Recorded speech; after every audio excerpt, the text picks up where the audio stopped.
NCAA Baseball Super Regionals presented by Capital One.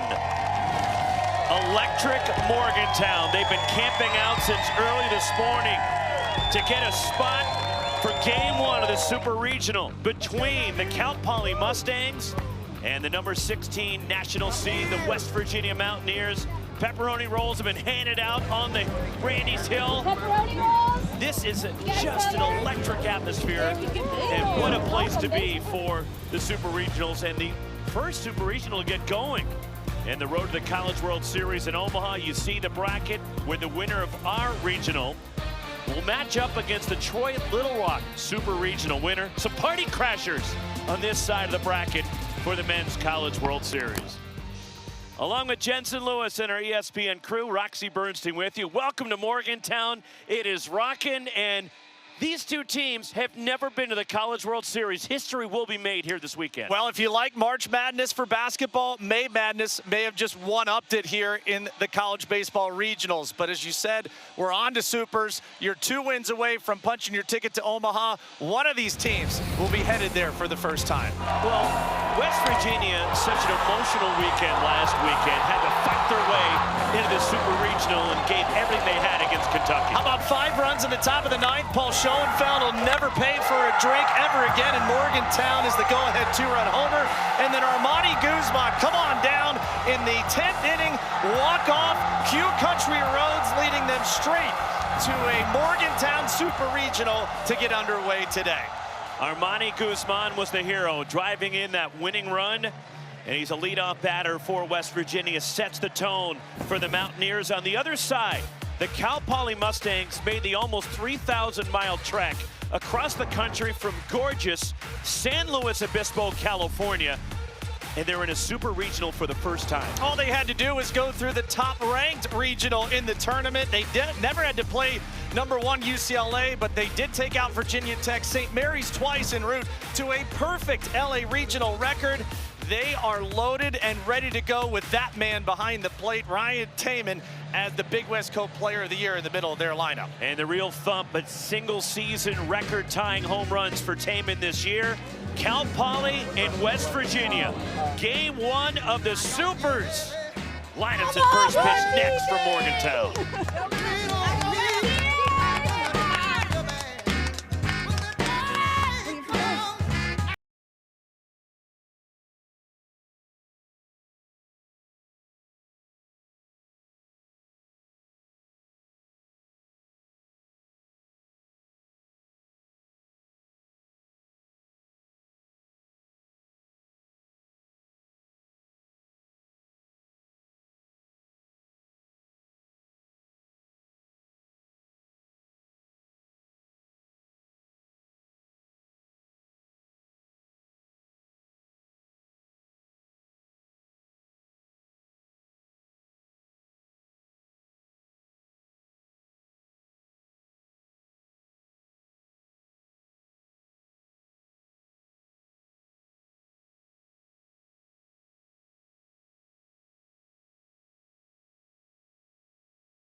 NCAA Baseball Super Regionals are presented by Capital One.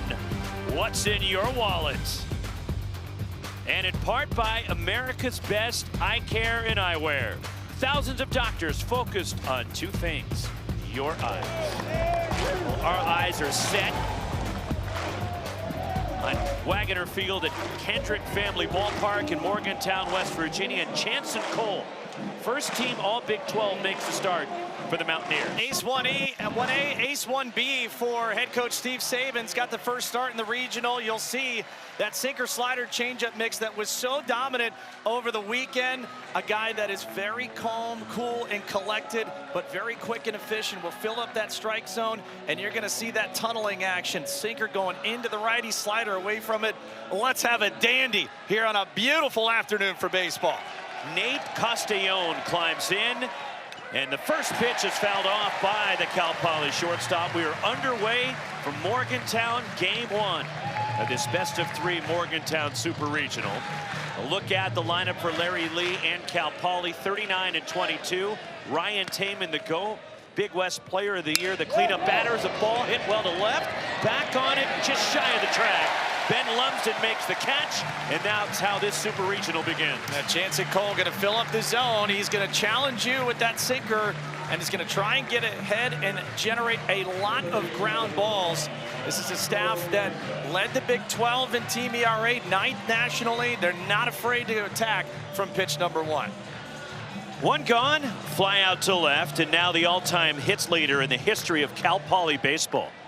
Alejandro Garza digs in. He became the all-time hit leader during the Los Angeles Regional at UCLA last weekend. And a called strike to Garza, hitting .325, 5 home runs, and celebrating his 21st birthday yesterday here in Morgantown. The man they call Peanut, looming large for this Cal Poly Mustang offense atop their lineup. What a gem he's been. Get ready to see a bazooka from third base at the hot corner. And it's 0-2 on Garza. 3-time first-team All-Big West performer. Chanson Cole 9-1 and a 2.87 ERA. Pitched last Friday and got the win against Binghamton. On the ground to second. Routine for Gavin Kelly. Slings it on to first. And 2 quick outs for Chanson Cole. Last 12 innings for Chanson Cole. Very, very effective. 18 strikeouts, only 2 walks. Not going to beat himself. He is going to force you to put the ball in play. And this defense behind him happy to oblige. Already 2 quick ones here in the first. Now it's Dylan Kordich, the right fielder for the Mustangs. The senior from San Pedro in Southern California went hitless in the regional last weekend. He was 0 for 15. Second team all Big West, and he looks at a strike from Chanson Cole. Cole threw against Binghamton last Friday. He went 6 innings, throwing 94 pitches, gave up a run on 4 hits with 10 strikeouts. Then he also pitched in relief on Monday against Kentucky, went an inning and 2/3, throwing 36 pitches. Surreal. Just an unbelievable all-hands-on-deck night. Starters, relievers, everyone getting in on the act for West Virginia. 1-2 on Dylan Kordich.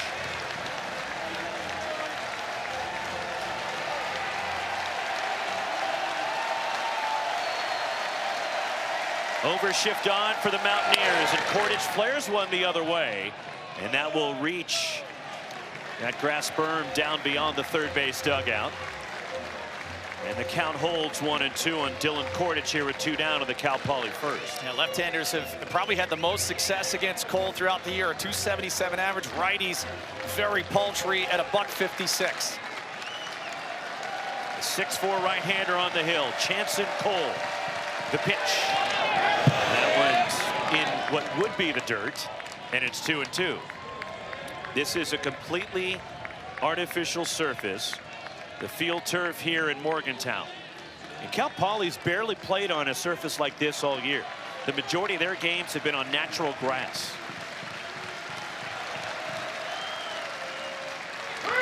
Ground ball the other way and into left. Beating the shift was Dylan Kordich. And a 2-out hit for Cal Poly and his first hit of the NCAA tournament. And Kordich aboard for Ryan Taman. Well, just a beautiful job beating the shift here. And When you think about how to beat a sinker ball pitcher, yes, you're going to get a lot of ground balls, but West Virginia likes to shift, likes to create the advantage and play along with the pitch sequence. Excellent two-out swing right there.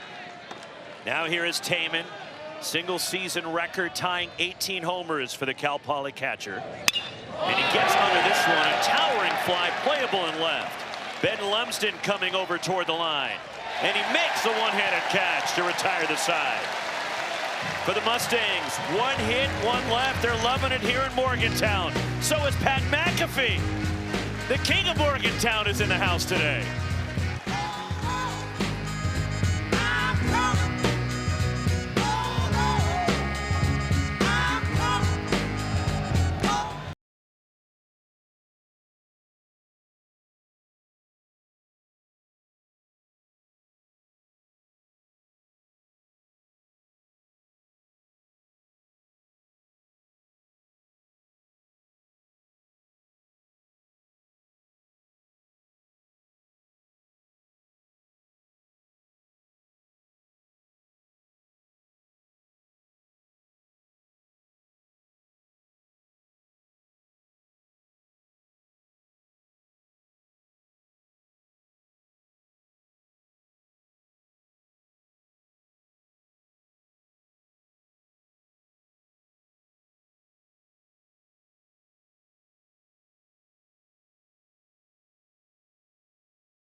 Clearly, this is the place to be in Morgantown. If Pat McAfee and Rich Rod are hanging out here right behind the plate at Wagner Field at Kendrick Family Ballpark in Morgantown. I'd say that they know a few people to get the good seats right in front of the action here, and what a scene set it is, my friend. Now, who leaned on who to get those tickets? That's what I want to know. Got a feeling that Pat took care of his old friend Rich Rod, to say the least. Griffin Ness, the big righty on the hill for Cal Poly.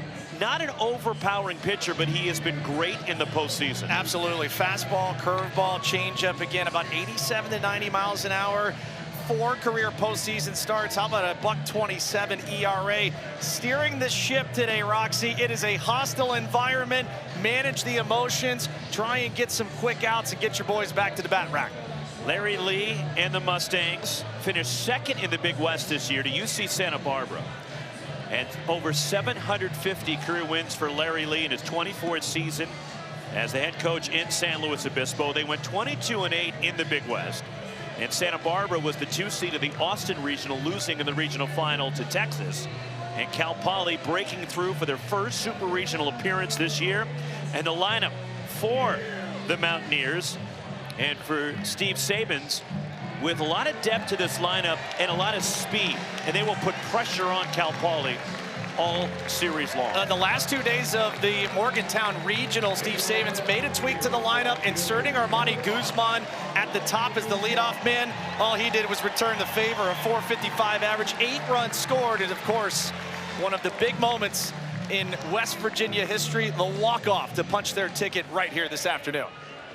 308 hitter, still looking for his first home run, Guzman. And the pitch is light, and he beat the shift the other way. He might try for 2, racing around first, on his way to second, and he dives in safe at second base. A hustle double for Guzman to get it started for the Mountaineers. Well, pick it up right where he left off after the single in the 10th inning to get the Mountaineers here. How about an extra base hit to lead off the bottom of the first, thinking 2 all the way out of the box, taking advantage. And already a runner in scoring position to begin business for the Mountaineers, and their main man, Gavin Kelly, to the plate. On the first pitch from Ness, West Virginia had 16 first pitch hits in the regional round, and now they're 17th of the NCAA tournament. Spin, been a half-hearted move by Griffin Ness to second. As Gavin Kelly, 381, 16 homers, 56 batted in. He was the Morgantown Regional most outstanding player. He catches, he plays second base, he does everything. Very similar in build to the budding superstar J.J. Weatherholt. Change up for a strike, to the chagrin of this full throat, full house in Morgantown, as Cal Poly putting a shift on as well for Gavin Kelly. Guzman at second, now 11 for his last 23. Griffin Ness, the pitch. In the air, right center field, ranging over is Dylan Kordich to the alleyway, and the right fielder makes the catch, tagging. Guzman breaks for third, he'll get there easily. Deep fly out, advancing the runner. Now, if you think about where West Virginia was as far as super regional teams coming into play for this round, 43% of their runs have come via the extra base hit this season. They have been single monsters. That figure right there is the lowest among super regional teams. They've found a way to kind of be able to beat you by 1,000 cuts. You see the numbers, 146 ribbies on singles, second most amongst these teams here. Now it's center fielder Paul Schoenfeld for the Mountaineers, and he takes the curve outside from Ness. 346, 4 homers for Schoenfeld, riding a modest 6-game hitting streak. He has hit safely in 9 of the last 10. Second team all Big 12 for Schoenfeld. The pitch. That floats outside from Ness. It's 2-0. Griffin Ness, again with runners in scoring position, has been lethal against left-handed bats. A .188 average against. Paul Schoenfeld, as we know, has had a flair for the dramatic, but Griffin Ness, big reason why Cal Poly is here. Those numbers right there.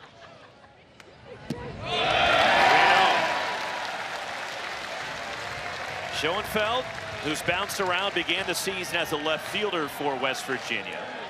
Then he moved into center right around late February. Excellent defender. And it's ball 4, and Ness walks him on 4. Probably a smart decision considering the situation. How about Paul Schoenfeld coming into that at bat? Can I interest you in a .696 average, 16-23 with a runner on third and less than 2 outs? Think you gonna live to fight another day and try and create that right-on-right matchup with the potential for the inning-ending double play. Now the cleanup batter, West Virginia DH, Sean Smith climbs in. .313 hitter with 8 homers. Honorable mention, all Big 12 for Smith. Last 2 years at Georgia Southern. Runners at the corners, 1 out. A threat for the Mountaineers. And there's a ball hit well out toward deep left center. Murray going back, onto the track, at the wall, gone, home run!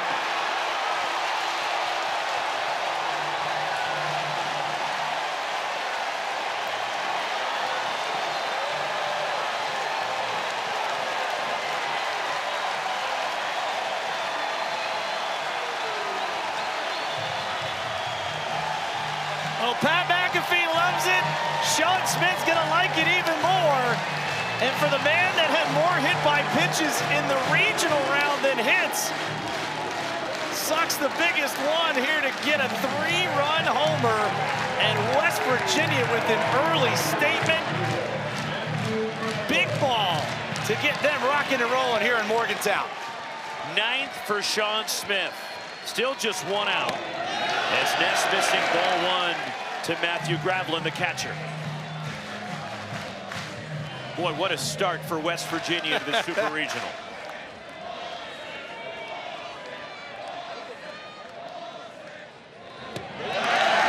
The count on Gravelin. Kind of the scouting report we talked to you about with Griffin Ness. Again, it's not overwhelming as far as the velo, but you're going to have to fill up that zone and be able to pitch from ahead in the count. And it's 3-0. Gravelin, a 9-game hitting streak, as Ryan Taman and the pitching coach for Cal Poly, Seth Moyer, headed out to the mound. The first inning struggles for Griffin Ness. It's not even a high pitch count, right? It's just the aggressiveness of where West Virginia has taken advantage of some mistakes out over the big part of the plate. Guzman wasted no time getting the action started with the leadoff double. Good situational baseball from Gavin Kelly to get him to third. And then that set the stage for Sean Smith. Again, look where the pitch is. And that is exactly what you asked for as a middle of the order bat. I think he knew he got enough. It carried a little bit. And for those that are just watching Morgantown for the first time and how the ball plays here, you're going to see the ball carry much farther to left and left center. A little bit more difficult to go out to right. But Sean Smith, go on down. Reservations for 3 as they're out to the early lead. Breeze pushing out toward the left field corner. And the temp's right around 80 degrees here in Morgantown. Ness the 3-0 pitch, and it's a called strike to Matthew Gravlin. It's 3-1. Gravlin, the transfer from Ohio State, the last 3 years with the Buckeyes. Behind the plate for West Virginia today. Bouncer near the bag at second station. That's Jake Downing, the second baseman, right behind the bag. And he throws on Gravlin 2 away. Good visit, right? Pitching coach comes out. Hey, just give him a breath. Big spot, big moment, big atmosphere. Stay within yourself, man. Big reason why you've been successful. Being able to be in the zone, stay down, force a hitter to cover both sides. Great recovery there from Griffin Ness. Now the shortstop, Matt Einish, climbs in for West Virginia. Starting every game at short for the Mountaineers this year, and it's strike 1 from Ness. Honorable mention all Big 12 for Einish. Winch is 3 for 17 in the regional. Transfer from Ohio U, where he was second team All-MAC last year. 1-1 the count. Kind of tell him just mechanically a little bit that Ness is drifting a little bit glove side. If you leave it elevated, this is a West Virginia team, and particularly Einish has been great at putting the ball in play. Change up line to center right toward Casey Murray Jr. And he goes back to make the catch, side retired, but a big strike for West Virginia, second time in the tournament. They've scored 3 or more in the first inning. How about the big fella? Give me a big moment and a big swing. Yeah, let's get the boys rowdy. 3-0 West Virginia after 1.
My fixation.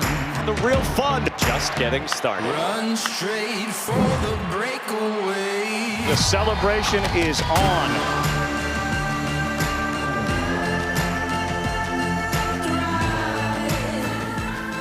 One of these teams will reach Omaha for the first time in their program's history. And an early lead for the Mountaineers, a 3-run blast off the bat of DH Sean Smith. And the number 16 national seed, West Virginia, 43 wins. They went 21-9, finishing second in the Big 12 to Kansas.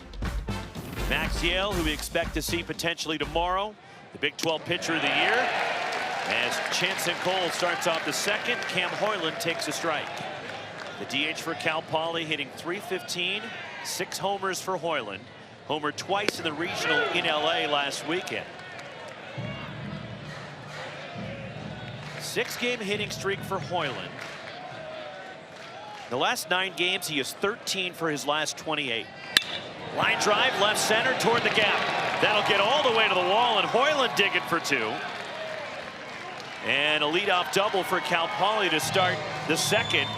And the Mustangs, 3rd in the country in doubles this season coming in. And there's a double to give them a start here in the top of the second. Well, just well executed. Pitch up out over the big part of the plate. And Hoyland just executes. Nice simple swing. Tell you something to watch. And especially the first time around in this Cal Poly lineup, it has been a theme against sinker ballers. They have been one of the best teams at being able to hit that pitch. It is one of the primary weapons for Jansen Cole. So they are not afraid to be able to see it a long time and take it the other way. Now tied for second with Georgia Tech for the most doubles behind St. Mary's, who they eliminated in the regional final in Los Angeles. And Georgia Tech, the #1 hitting team in the country, and that's who Cal Poly just moved into a tie for the second most doubles in the country this year. Yeah, so a .393 team average for Cal Poly against sinkers. How about .413 over their last 45 days? So you're talking about best on best right here. One of Jansen Cole's primary out pitches, also something that Cal Poly has seen quite well. Cole 9-1 with a 2.87 ERA this year. Jake Downing, swing and a miss, 2-2 the count. And Cal Poly has won 12 of their last 13 games. And there's what you're talking about with their success against the sinker. Yeah, just again, a one-track mindset, middle to the opposite part of the field. Just getting a piece, Jake Downing stays alive. And a sophomore from Redwood City, California, and the prestigious Sarah High School, which also produced the likes of Barry Bonds and Tom Brady. Pretty good, yeah. Pretty good ilk to be a It's part a of good there. start. Well, in this area of the country, Lynn Swan, also a Sarah High School Padre. And a full count on Downing here with Hoyland, the runner at second base. Well, backup slider there, and you mentioned famous alumni, Jake Downing. That's prestigious company. That's pretty good. Baseball legacy, Jim Fregosi went there, Greg Jeffries, same high school. Called strike 3, and Downing has gone looking. First strikeout for Jansen Cole. Well, this is a two-seam fastball, and after just not having the slider in his arsenal, how about a little front door piece? It comes right back over. Great pitch presentation from Matthew Gravelin. Maybe it was a tick low, but boy, to be able to pull it back up, that is a nice strikeout to steal there for out #1. Now it's Casey Murray Jr. 1 out.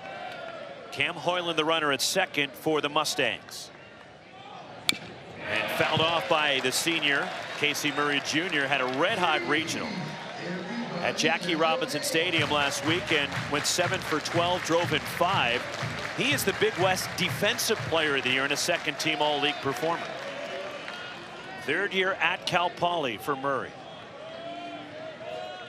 Check back, Hoyland the runner. 1 ball, 1 strike on Casey Murray Jr. Probably see a little more change up here to the righties from Jansen Cole. He has been lethal with runners in scoring position, and .077 average against right-handed bats.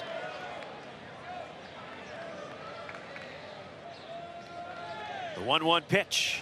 Swing and a miss at the off speed. 1-2 the count on Murray.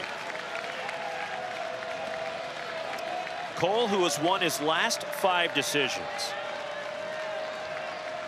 including that win against Binghamton, the regional opener last Friday. A nice sliding stop by Gravelin behind the plate. I can already tell it's a pretty distinct scouting report here, and why not? One of the hottest hitters for Cal Poly.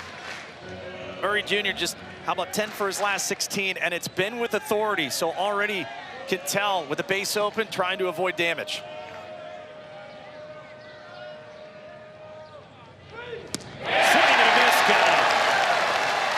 Over the top of the changeup. All of that predicated on fastball arm speed. Jansen Cole, again, everything out of that same release point. But the difference here, it looks like a heater coming out and then free air conditioning with the swing and miss over the top. Beautifully executed and a critical second out. Leadoff double still at second base. And now it's Gavin Spiridonov, the freshman first baseman for the Mustangs. Chanson Cole. And it's strike one. He's thrown a first pitch strike to 7 of the first 8 Cal Poly batters. Very much the MO here. Again, be able to get ahead, expand the plate east and west with that sinker slider arsenal. See if he goes back to it here. 1 strike pitch. 1 ball, 1 strike at Spiridonov, a .292 hitter with 4 homers. And Spiridonov hit a 3-run shot last Sunday against St. Mary's in the regional final that gave them the lead for good, and they'd go on to win. 1-2 the count. In fact, the freshman hit it, and as he was rounding the bases, he said he blacked out. He was just overrun with all the excitement and adrenaline and emotion that he blacked out, didn't remember circling the bases. The 1-2, no, it's a spin and a throw to second base.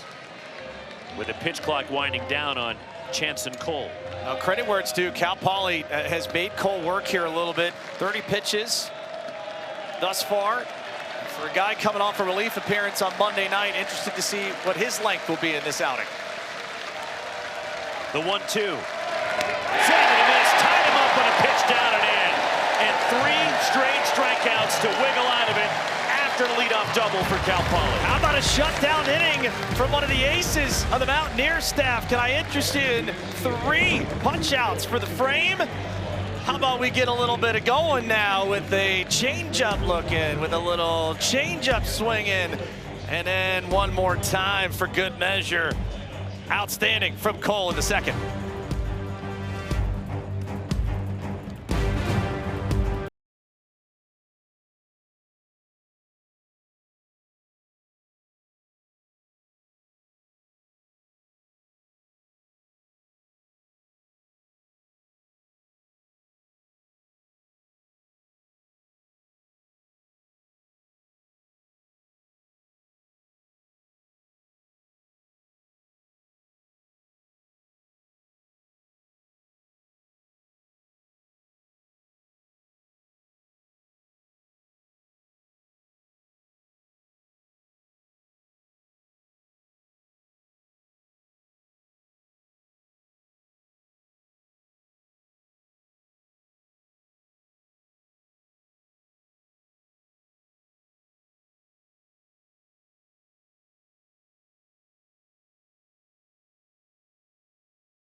Randy's Ridge is alive and well for game 1 of the Supers. They were here before the sun came up, I can tell you that. And I have a feeling it's going to get larger and larger, the gathering, as this Super Regional and game 1 goes on. And here's what's at stake.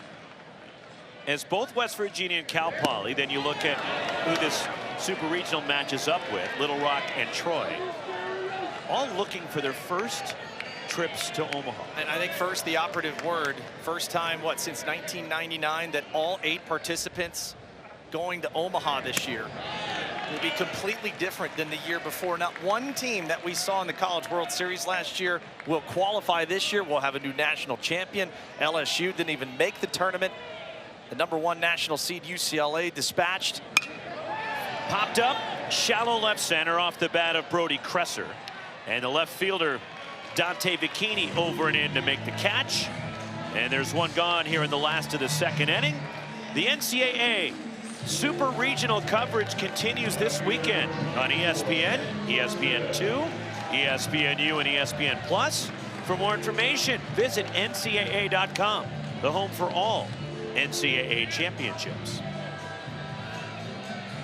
One gone, the last of the second, bottom of the order here for West Virginia.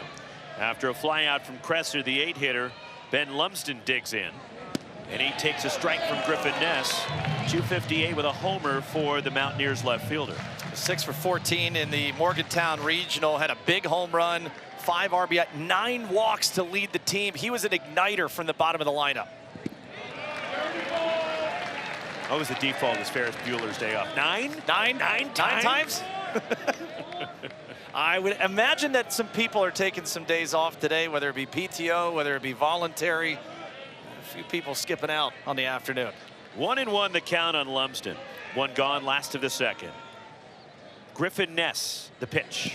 And that's down low with a changeup. Mike Lusky calling the balls and strikes, by the way. Normally works in the Big Ten and the Big 12. First base umpire Steve Mattingly. SEC and Big 12 ump. For the ACC, Travis Carlson out at second. And Brian Peterson for the ACC and Big 12. Down the line at third. And a called strike on Lumsden evens the count. Nice little changeup right there from Griffin Ness. Again, kind of having to recoup the emotion a little bit. Gets knocked in the face there with the 3-run homer in the first. How do you respond to that adversity here? 2-2. Tipped in the glove, held on to by Taman. And Lumsden, strikeout victim number 1 for Griffin Ness. And there's 2 away. Well, much in the same way you saw Jansen Cole arm speed it with his off speed. Same way here, a little bit higher of a release point, so that's a tougher down angle for both the lefties and the righties. Ben Lumsden just waving at it, and a strikeout for one of the aces of this Mustang staff. Now the third baseman, Tyrus Hall for West Virginia. 2 gone, bottom of the second. And there's a foul at home plate. Hall 5 homers, hitting .268. Last 2 years at Bossier Parish Community College in Bossier City, Louisiana. 5 for 19, drove in 4 in the Morgantown Regional last weekend. It's Griffin Ness missing outside, 1-1. And you look at Ness, the big 6'6" right-hander. There is the former head coach of West Virginia, Randy Mazey. They dubbed Randy's Ridge up there up above first base. Big reason for that. Back in 2019, for those that remember here in the regional, he was ejected from the game, went in full uniform up to the top to watch the rest of the game. So the namesake goes, Randy's Ridge, and here we are. Change up for a strike, 2-2, and he's technically outside the ballpark, so it is legal. You just, when you're thrown out, you can't watch the game from inside the premises. Probably had a thought or two from on high. Might be scoring the game, too. 2-2 pitch. And a changeup that bounces from Griffin Ness. You think Ness, being the 6'6" right-hander, would be overpowering, but he's anything but. Well, I think what's great is in our age of high velocity, right, this is a little throwback here. Command and control and under the hitting speed for most of these lineups. High chop, charging at third. Alejandro Garza on the move, flips to first, and he gets him on a close play. Garza showing off that arm right there. Wow, what footwork, what poise, and the bazooka from third base on the run. Come on, play with it.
Town, a 3-0 lead for West Virginia. First inning, 3-run shot from Sean Smith, setting the tone for the Mountaineers as they carry that 3-0 lead to the third. 9-1-2 for Cal Poly here against Chanson Cole. It'll be Dante Vicchini, Nate Castellón, and Alejandro Garza for the Mustangs against the first team all Big 12 performers. We welcome in the head coach of the Mountaineers, Steve Sabins, from his dugout. And what a start in this atmosphere, Steve.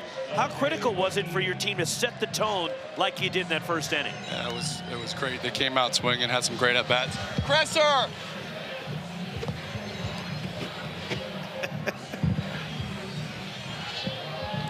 Yep.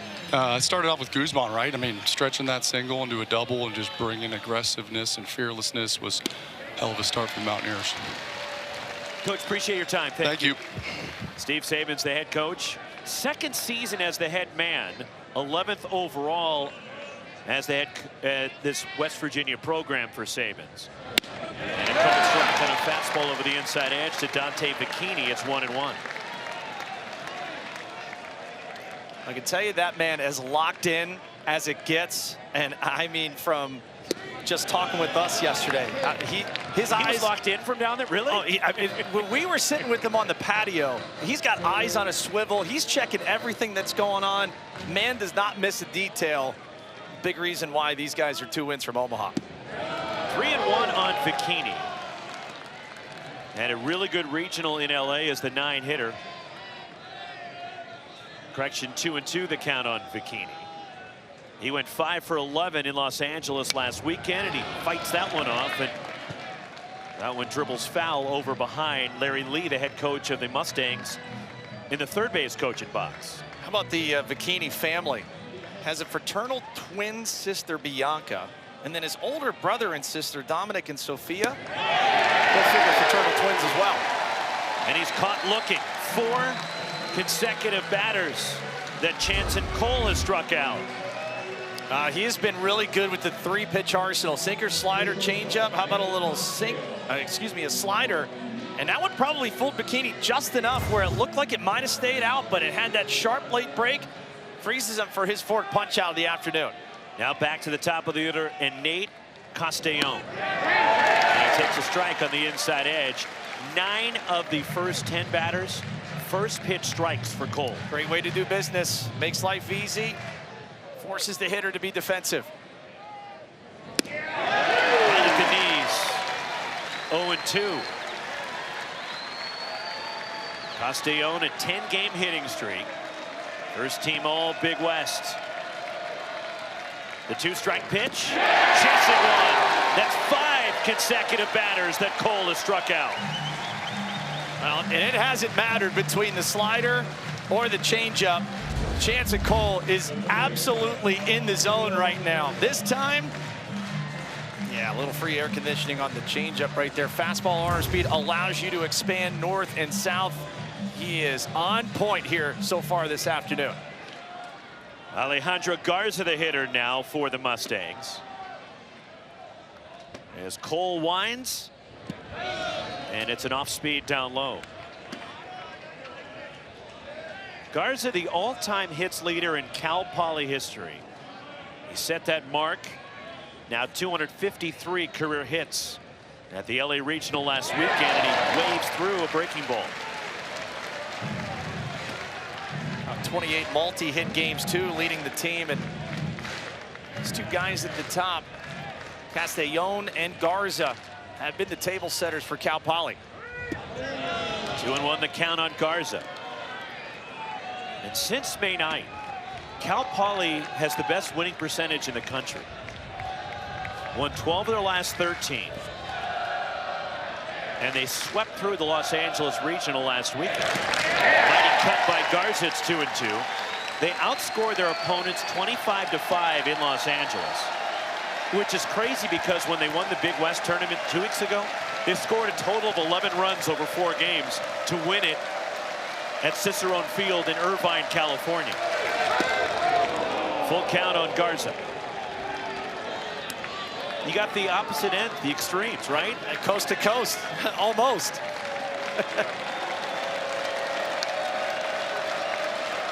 Full count on Garza. Cole, the pitch. That's fouled off the front foot, and Garza stays in there. And he'll walk it off. You can already tell just this first time through and then some for Jansen Cole. Sinker has late life to it. You're seeing that he is missing barrels at a very high rate. Optimum start for West Virginia.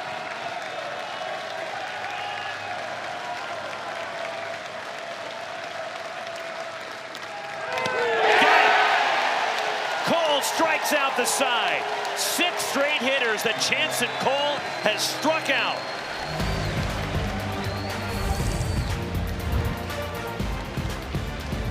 They're loving it in Morgantown, and why not? Jansen Cole, come on down, big fella.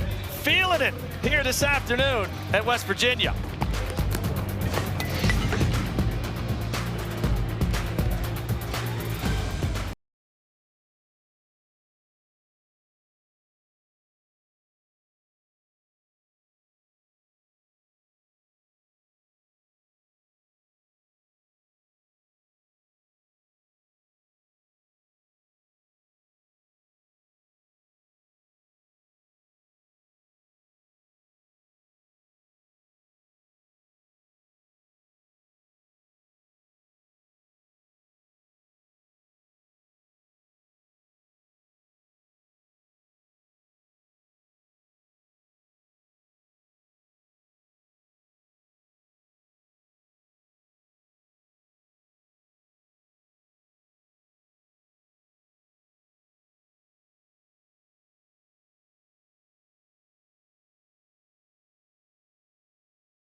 It is the NCAA Baseball Super Regionals presented by Capital One. Morgantown, West Virginia. With Jensen Lewis and our ESPN crew, Roxy Bernstein with you. 3-0 West Virginia leading game 1 in this best 2 out of 3 Super Regional Series. 3-run homer the first, Sean Smith for the Mountaineers. Top of the order for West Virginia in the 3rd. I'll tell you, we knew that emotions would be high. We knew there'd be adrenaline. And I think a critical frame here for Griffin Ness as he will face Armani Guzman for the 2nd time. A little erratic early, up in the zone in the 1st, acquitted himself well in the 2nd. I think that release point with how tall he is, Roxy, it is a real tough uphill battle for hitters because of the ability for him to change angle north and south. Let's see if he makes the adjustment 2nd time through. Pops this one up. Right side of the infield. Jake Downing gives way to the shortstop, Nate Castellón. And he makes the catch. And there's one out here in the last of the 3rd. You know that Griffin Ness was going to be raised with the athletic gene. It runs in the family. His father, Kobe, former football and baseball player at Cal Poly. Brother Nolan was a basketball player at Army West Point. How about his sister Piper played some beach volleyball at Cal Poly? How about some of those holidays? Hey, what do you want to do? Run it back. Let's rock. Now Gavin Kelly, a fly out in the 1st. And weak grounded to short, charging in is Castellón on the move. And he throws him out. And 2 quick outs for Griffin Ness in the bottom of the 3rd. Stanley Cup final continues. Tomorrow night is game 3 now with the final shifting to Sin City and the Fortress in Vegas. Series tied at 1. Hurricanes, Golden Knights, 8 Eastern on ABC. Game 3. How about that comeback from Carolina last night, huh? That 3rd period, the overtime winner from Seth Jarvis.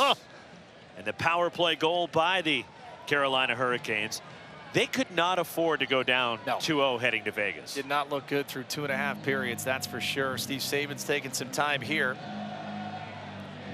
to talk with one of his heroes of the Morgantown Regional. Paul Schoenfeld, a blast that will be remembered in Morgantown lore forever. That two-run homer, your go-ahead game winner in the ninth, part of a 5-run comeback victory against Kentucky. The theater and the drama of those final 2 days here for the regional. Roxy, I've seen a lot of baseball. You have too. Surreal is the only word that I can continue to describe what we saw. Schoenfeld, a weak ground at a third. The first pitch, fielded by Alejandro Garza, rifles to first. Griffin Ness, a 4-pitch inning. On to the fourth, 3-0 Mountaineers.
Staff, Chance and Cole, getting a lot of swing and miss and a lot of tickets being punched. Watching the show, 6 consecutive strikeouts for the last 6 hitters that he's faced.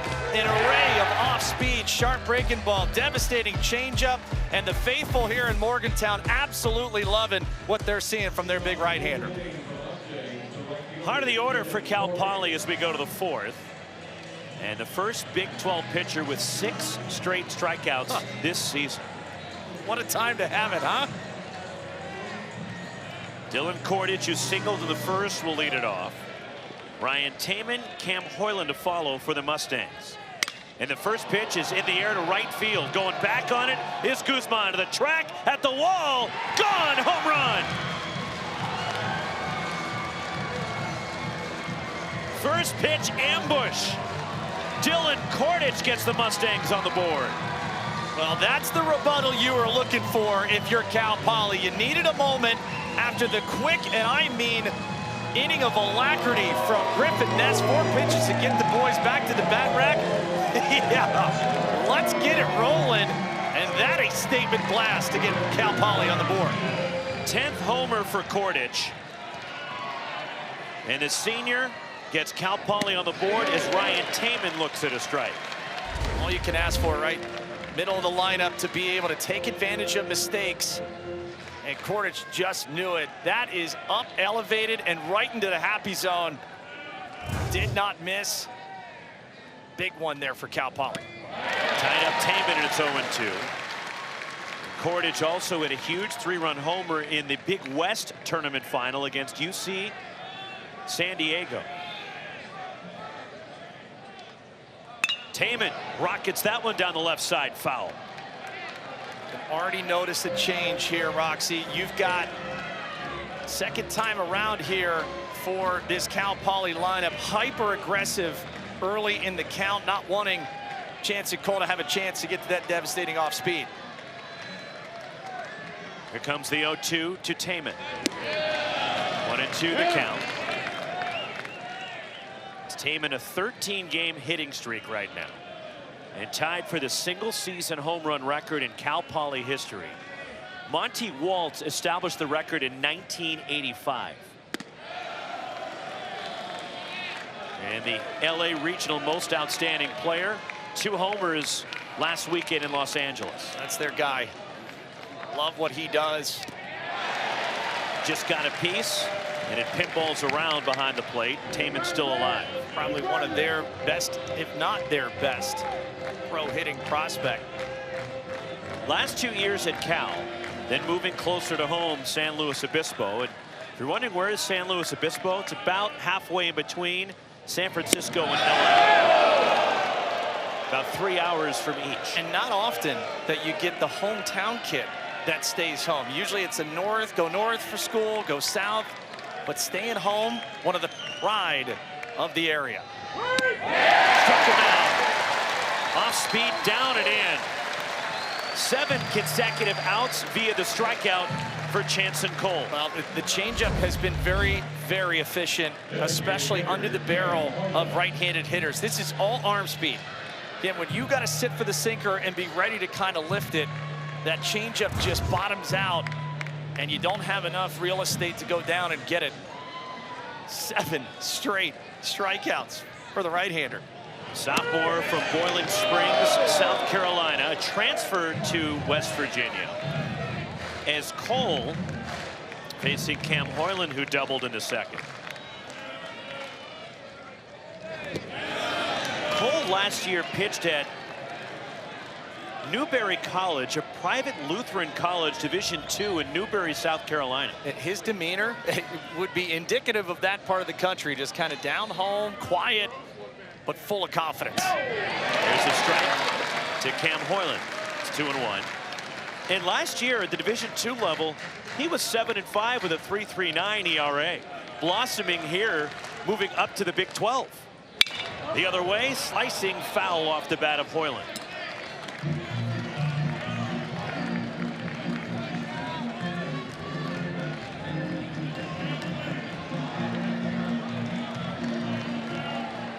Again, we'll do it 2-2 on Cam Hoyland, the DH for Cal Poly. Popped it up. This will get out of play behind the plate. Cam Hoyland, how about his cousin Caitlin, a gymnast at Oregon State, national champ at the Women's University. A lot of athletic lineage amongst this Cal Poly crew. Hoyland from Renton, Washington, a suburb of Seattle. A JC transfer. And that one hit him. And a one-out base runner for Cal Poly, and Hoyland will trot down to first. You can tell the reaction from Chanson Cole there. Upset it himself, kind of yanked that breaking ball.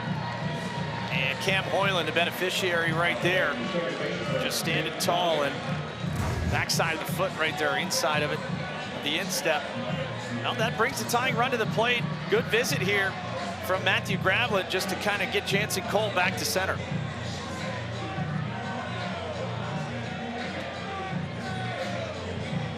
Coming up, we'll talk to the head coach of Cal Poly, Larry Lee, while West Virginia hits in the home half of the 4th inning.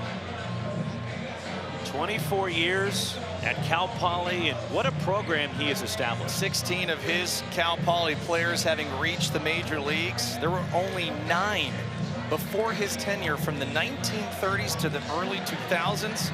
Probably some names you recognize: Mitch Haniger, Brian Wu. Told that Mr. Wu had a little special delivery for the boys before this Super Regional started as well. Downing struck out looking in the second. Cam Hoyland, the runner at first. Bluffs going, and a weak tapper foul. Dribbled by Jake Downing. It's 0-1. So the Cal Poly Mustangs, the alumni base, you mentioned Brian Wu, Mitch Haniger. You go back, the Wizard of Oz. Yes. Mike Krukow, a 20-game winner with the San Francisco Giants. Longtime Major League starter.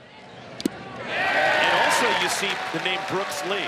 He is the son of Cal Poly head coach Larry Lee. What a story. If you have 10 or 15 minutes uninterrupted, one of the best stories, challenging stories of how they tried to get to his Major League debut. Strike 3 call, inside edge. 8 strikeouts for Chanson Cole. I mean, this is getting absurd. Now, maybe the beneficiary of a call that goes his way. But again, Matthew Gravelin just being able to present it really well, stealing another strikeout. Unbelievable run here for Jansen Cole. Now it's Casey Murray Jr. with 2 outs. Cam Hoyland at first. There's ball 1 to Murray, who struck out in the second. He is 0 for 1.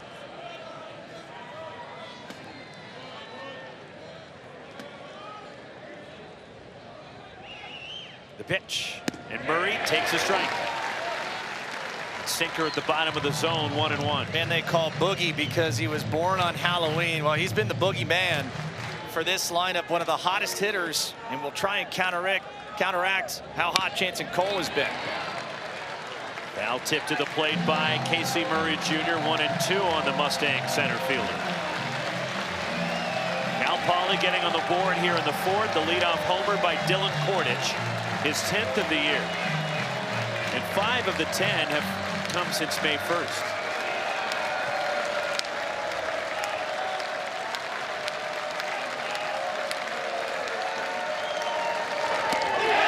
Just off the outside. Crowd thought it was there, but 2-2 the count on Casey Murray Jr. That would have been a bit too generous, to say the least. But good discipline from Casey Murray Jr. Got to have that opposite field approach. Murray taps it foul off toward the Cal Poly dugout.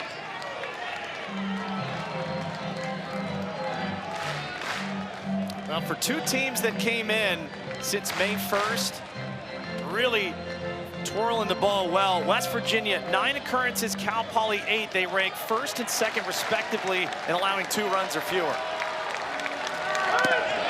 Just low to Casey Murray Jr. in a full count. We mentioned how well Cal Poly's been playing. West Virginia's won 15 of their last 18 games. They finished just 1 game behind Kansas in the Big 12, and then lost to the Jayhawks in the Big 12 tournament championship out in Arizona. Murray goes the other way and pokes one into right for a hit. Around second, Cam Hoyland to third. And a 2-out single the other way by Casey Murray Jr. 5-game hitting streak now for Murray. And Cal Poly with runners at the corners for Gavin Spiridonov. Had a lot of real estate to work with. Infield and shaded to the left side. And again, talked about having that opposite field approach. Well, Casey Murray Jr. executes wonderfully. And now the tying run at first, the go-ahead here at home plate. 8-hitter for the Mustangs. Spiridonov struck out his first time. And the freshman in a big spot for Cal Poly. Jansen Cole.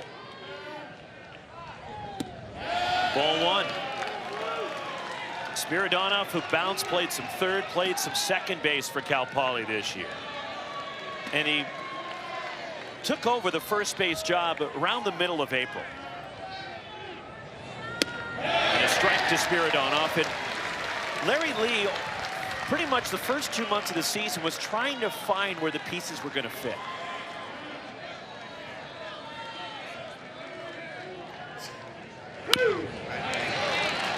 One and two the count on Spiridonov. Well, the bottom third of this Cal Poly lineup did most of the damage this past weekend in Los Angeles. The 7 through 9 hitters, .417 batting average, 3 extra base hits, 10 runs driven in. 1 and 2, the pitch. Swing and a miss. 9 strikeouts, and Jansen Cole each of the last 9 outs. Speaking of the punch out. The cambio is the elixir today, and boy, oh boy, we are approaching some ridiculousness. Jansen Cole has got the strikeout working today.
Lewis and our ESPN crew. Roxy Bernstein with you from Morgantown. Game 1 of this Super Regional, joined by the Cal Poly head coach Larry Lee. And Coach, your program broke through this year. What does it mean for Cal Poly baseball to make it to a Super Regional?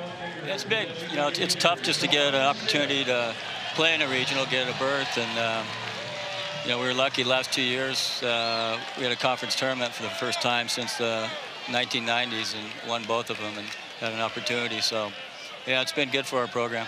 Larry, your ace on the hill, Griffin Ness, got hit kind of in the...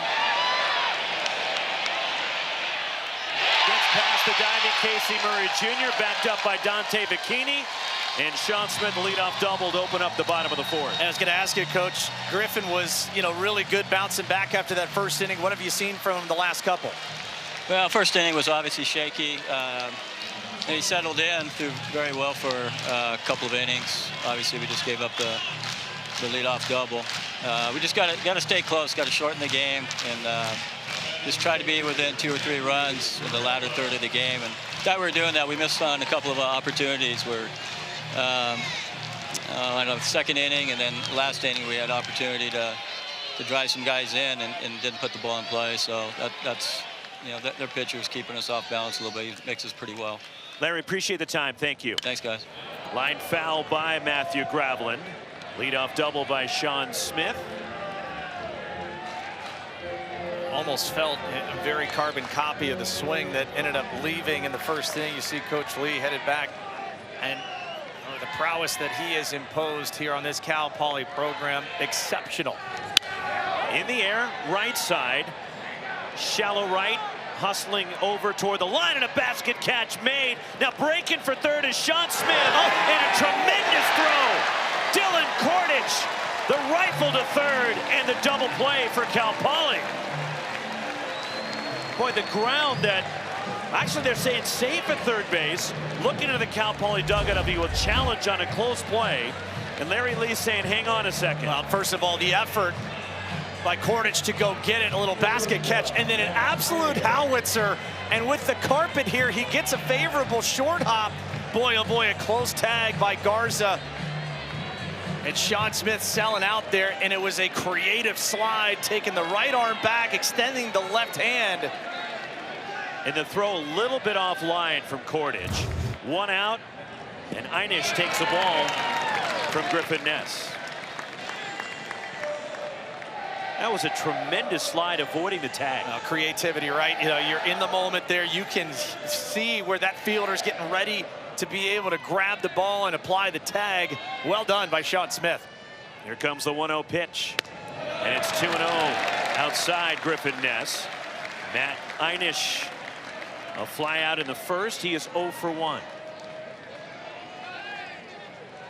Leadoff double by Smith. And then the great dive around the tag, and he's at third with 1 out. And a changeup from Ness and a called strike. Not often you see a little 2-0 change, but great idea there from Ness. And Einish, who really struggled in the region, only a .176 average. Chance to atone right here. The 2-1. There's a strike as Ness sneaks the fastball by him.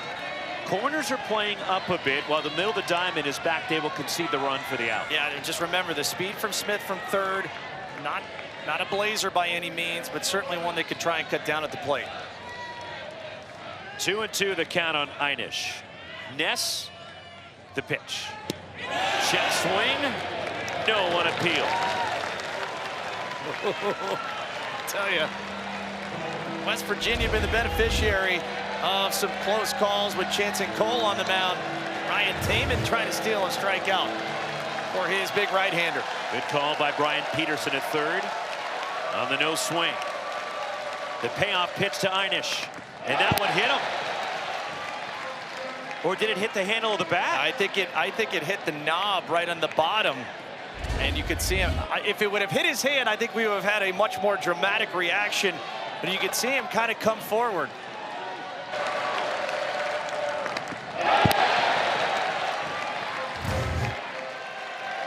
Yep, I think the knob for sure.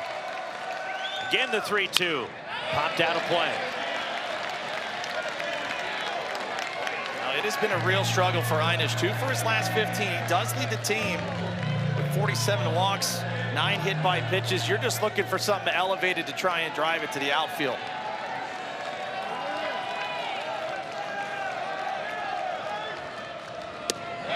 Inside, ball 4. Second walk issued by Griffin Ness. And the Mountaineers have runners at the corners with 1 out. And Brody Kresser coming up. So a very leadoff hitter mentality. And Roxy, for those just joining us, it had been Einish in a leadoff spot, but Armani Guzman inserted there the last couple of days of the Morgantown Regional. Einish, great plate discipline. We mentioned leading the team with those walks. So now, still the double play. You're Cal Poly, a ground ball. You still got a chance to get out of the inning with no damage done. And Ness induced 2 double plays from Virginia Tech in his start last Friday to open the Los Angeles Regional for Cal Poly. The overshift on by the Mustangs defensively. Line drive out towards shallow left, and it bounces in front of Dante Bikini and a hit. RBI for Brody Kresser. Sean Smith is in, 4-1 West Virginia. Well, he only had 1 RBI in the Morgantown Regional.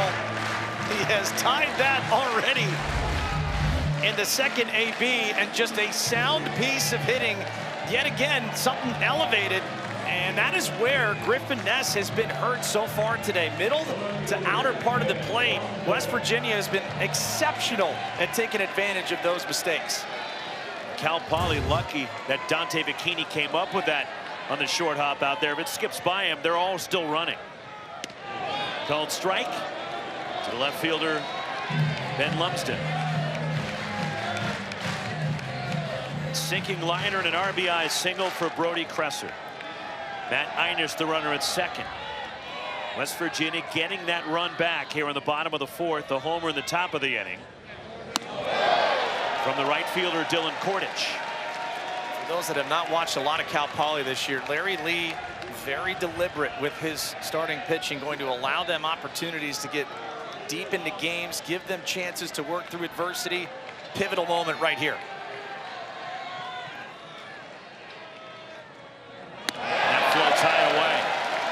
They have slipped out of the hand of Ness, but he has so much confidence and belief, and not just Ness, but who we'll see tomorrow in game 2 more than likely, Carson Turnquist. And if we get to a game 3, Josh Volberding.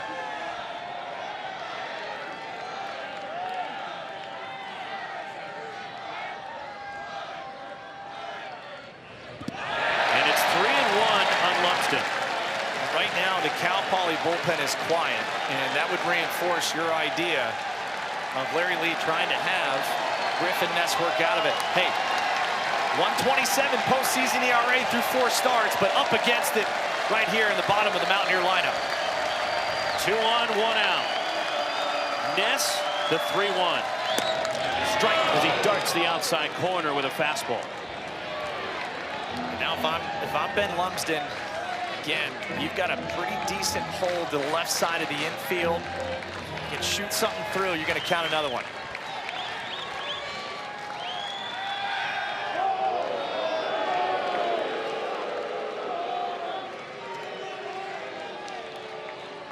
Just to let know Matt Einish that Griffin Ness is aware he's out there. Yep.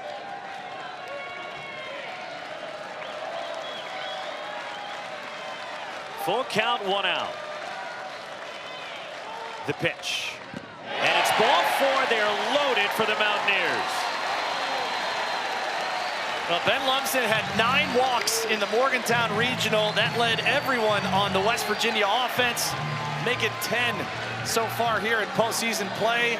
And now decision time for head coach Larry Lee.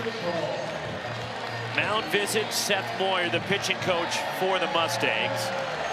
Heading to the mound. There is still no bullpen activity. In fact, Jensen, I'm looking down there. I don't even see a pitcher in the bullpen for Cal Poly right now. Oh, they're going to ride with what got them here. And I think that's the one thing to remember. In their history, you know, recently, Cal Poly much more offensive, and the tables have sort of turned for them this year. It has been their staff that has led them in a big way with some great situational hitting.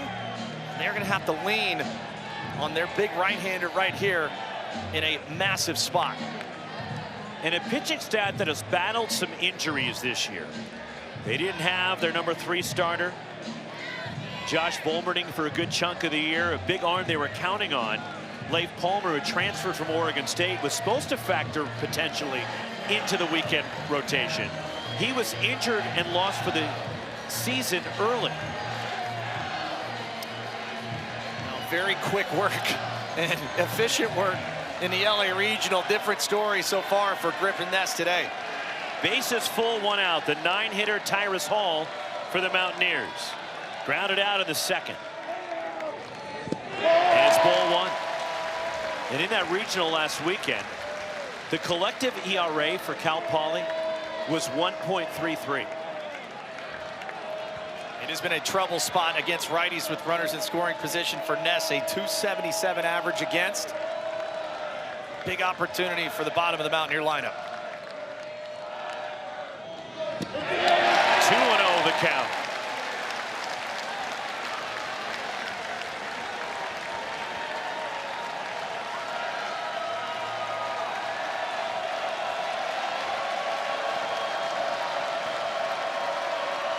Bases full for West Virginia.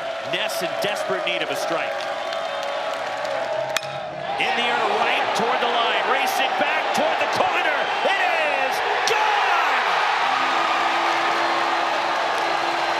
Grand slam, Tyrus Hall.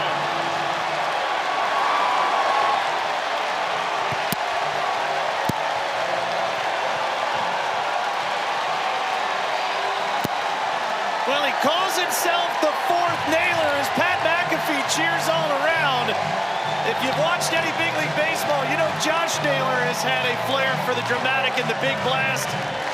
Well, come on down, Tyrus Hall, Oppo, Taco, grand slam, and he's ready. He's showing Rich Rod, put the helmet on, I'm ready to run through a wall. Tyrus Hall sends one over the wall.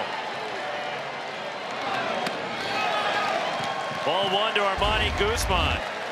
Back to the top of the order for the Mountaineers. Well, this is again another mistake elevated in what you dream of with the bases loaded spot. And Tyrus Hall did not miss. The other way. And Guzman, a sharp single to left. And right now for West Virginia, the hits just keep on coming. Well, Guzman continues to stay red hot atop this Mountaineer lineup. Just easy swing out to the left side, and now some action in the Cal Poly bullpen. Brady Estes, the left-handed freshman, looking to start getting loose, but how about the left-handed sweet swing in Armani Guzman? Silky young fella. Now it's Gavin Kelly who's 0 for 2. Guzman, who can fly. The runner at first as Ness steps off. Guzman leading the Big 12 in stolen bases this year. That man at the plate, Gavin Kelly, one of the top draft prospects for next year's 2027 Major League Draft. Runner goes. It's a strike throw to second for Ryan Taman, not in time. 37th steal for Armani Guzman. Well, in West Virginia has more stolen bases than their opponent, 39-7. Absolute domination when they have induced chaos on the base paths, and now another run-scoring situation. Already 3 for 5 in that category today. Guzman at second. Ness, 1 strike pitch, and that just missed.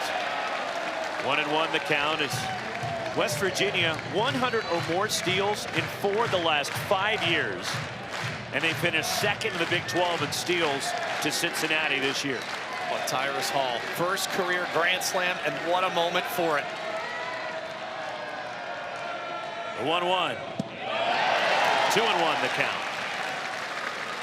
And for Hall, 4 of his 6 homers have come since May 1st.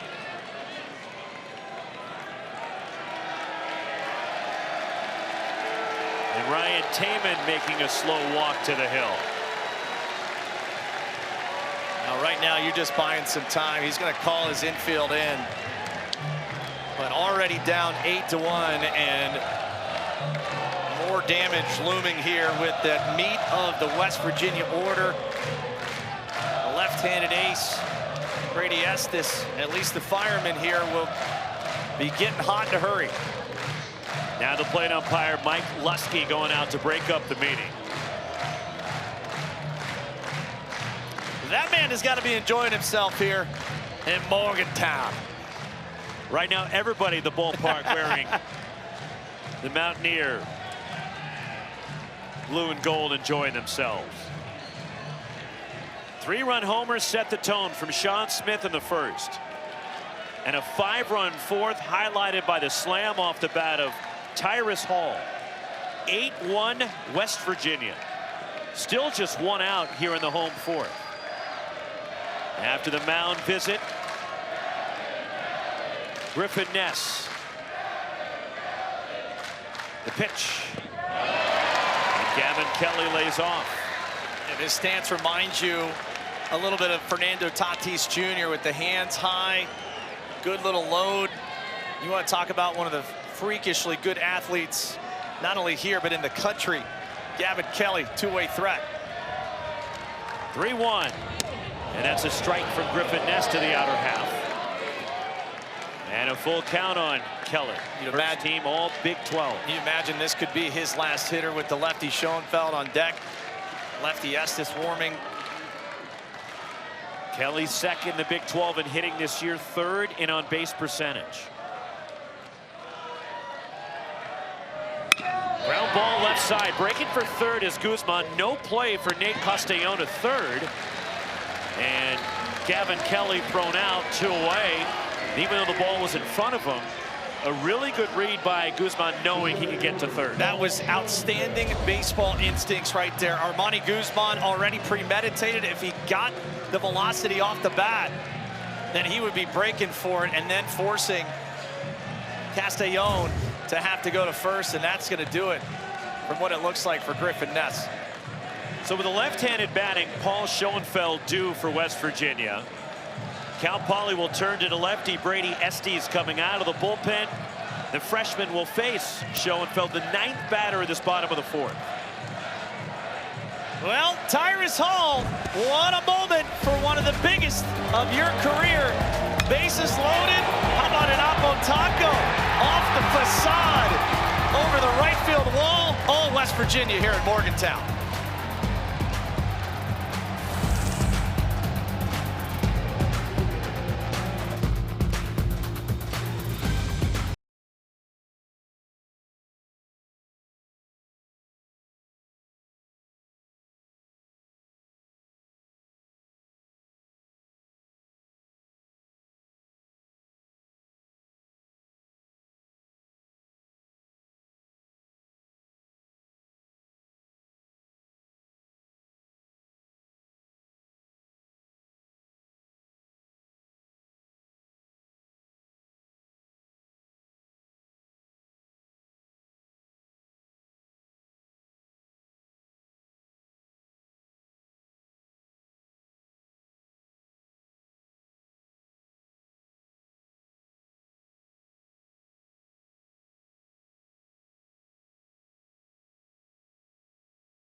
The offense for the Mountaineers, they have jumped on Griffin Ness. The 8 runs surrendered by Ness, the most he has ever allowed in a game for Cal Poly. Wild. He will give way to the freshman left-hander Brady Estes. Last 7 times out, 10 innings, 2 earned runs, 6 hits, 14 strikeouts, 5 walks allowed. Runner at third, 2 down. Paul Schoenfeld walked and scored in the first inning, grounded out in the third as Estes with a move to first base. And the 6'3" freshman from Rockland, California, on the outskirts of Sacramento. Takes over here. Good numbers for Estes this year. 1 start for Estes, and it's fouled back by Schoenfeld. And it's 0-1 the count, and Estes worked in the regional in LA last week for Cal Poly. Pitched against Virginia Tech last Friday, went 2/3 of the inning with a couple of strikeouts. You see primarily fastball, curveball, a little bit of a slider and a change mixed in as well. 1 strike pitch, and that's grounded sharply foul over near the Cal Poly dugout.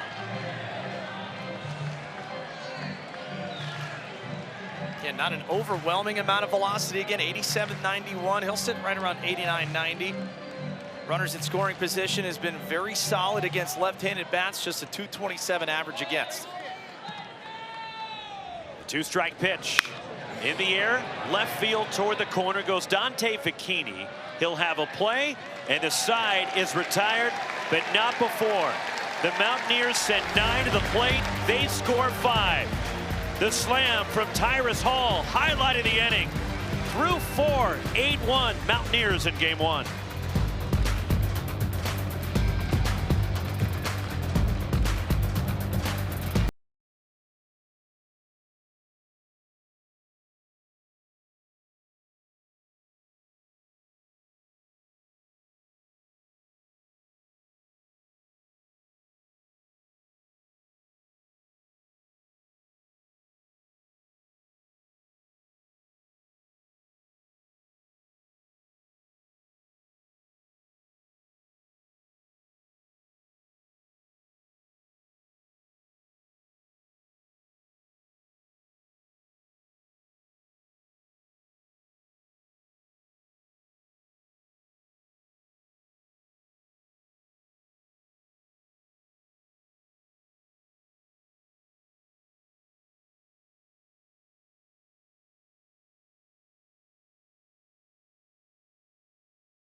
Plus NCAA championships. Confetti rains.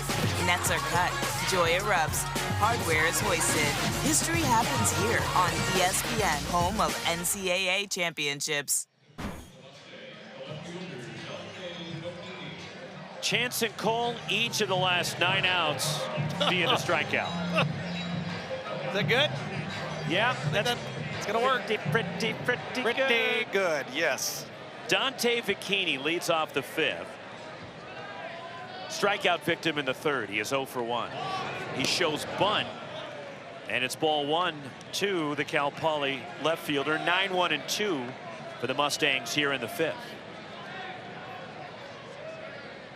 Cole, the pitch, and that's a line drive to right, and a leadoff single to open up the 5th for the Mustangs. Hit number 5 for Cal Poly.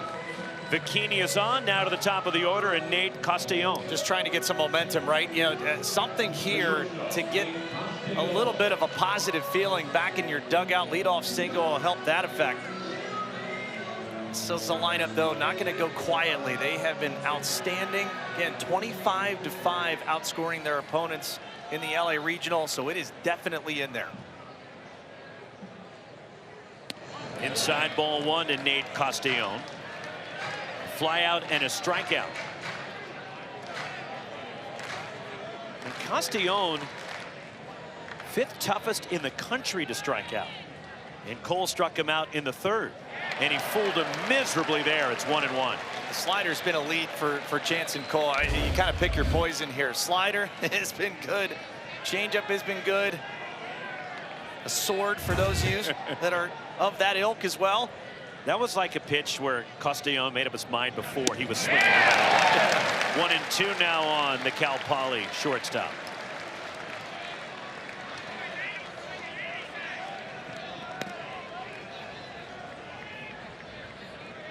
You have under a 5% strikeout rate. Weak number in front of the plate. Tough play out in front, and a nice play down to first, and handled by Matthew Gravelin for the out as Dante Bikini gets to second. Very smart by Gravelin to call off Jansen Cole. Momentum taking him in the direction of where he was going to end up making the throw. It would have been very tough for Cole to be able to sideswipe and be able to sling it to first. So beautifully executed and fundamentally sound. Bikini at second for Alejandro Garza, who is 0 for 2. Ground out and a strikeout. Cole, and that one is grounded over near the Mustangs dugout. It's 0-1.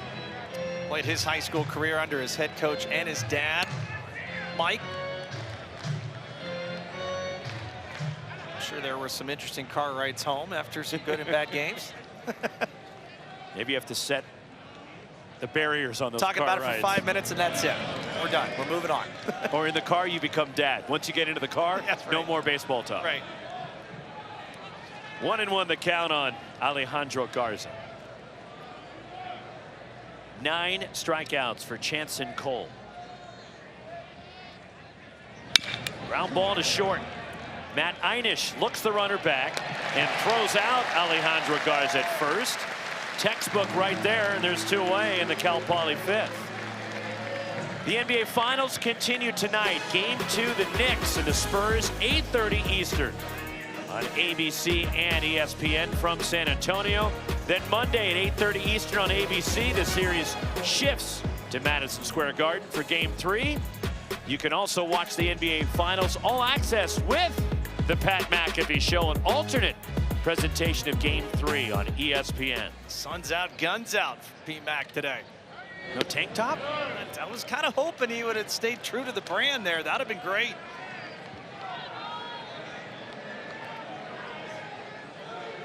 He still had to have the West Virginia shirt. Oh, no doubt. Dylan Kordich homered in the 4th. He is 2 for 2. And he takes outside ball 2. This has been a master class from Jansen Cole, really limiting a Cal Poly offense that thrived on taking advantage of mistakes. 3 pitches at will so far this afternoon. It is 10th homer in the 4th. And that one gets away from the catcher Matthew Gravelin, and over to third goes Dante Bikini on the wild pitch. He's trying to give him some love, but we're going to mix it up a little bit. Gravelin, that one just kind of snuck away from him. Funny bounce there on the turf. 3-0 count now, just trying to get a strike and a ground ball for Jansen Cole. Ryan Taman looming on deck for the Mustangs. Jansen Cole, the pitch. And there is a fastball grooved right in there. 3-1.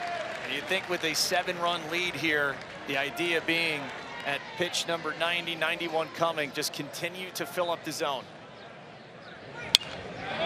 Fouled off by Kordich.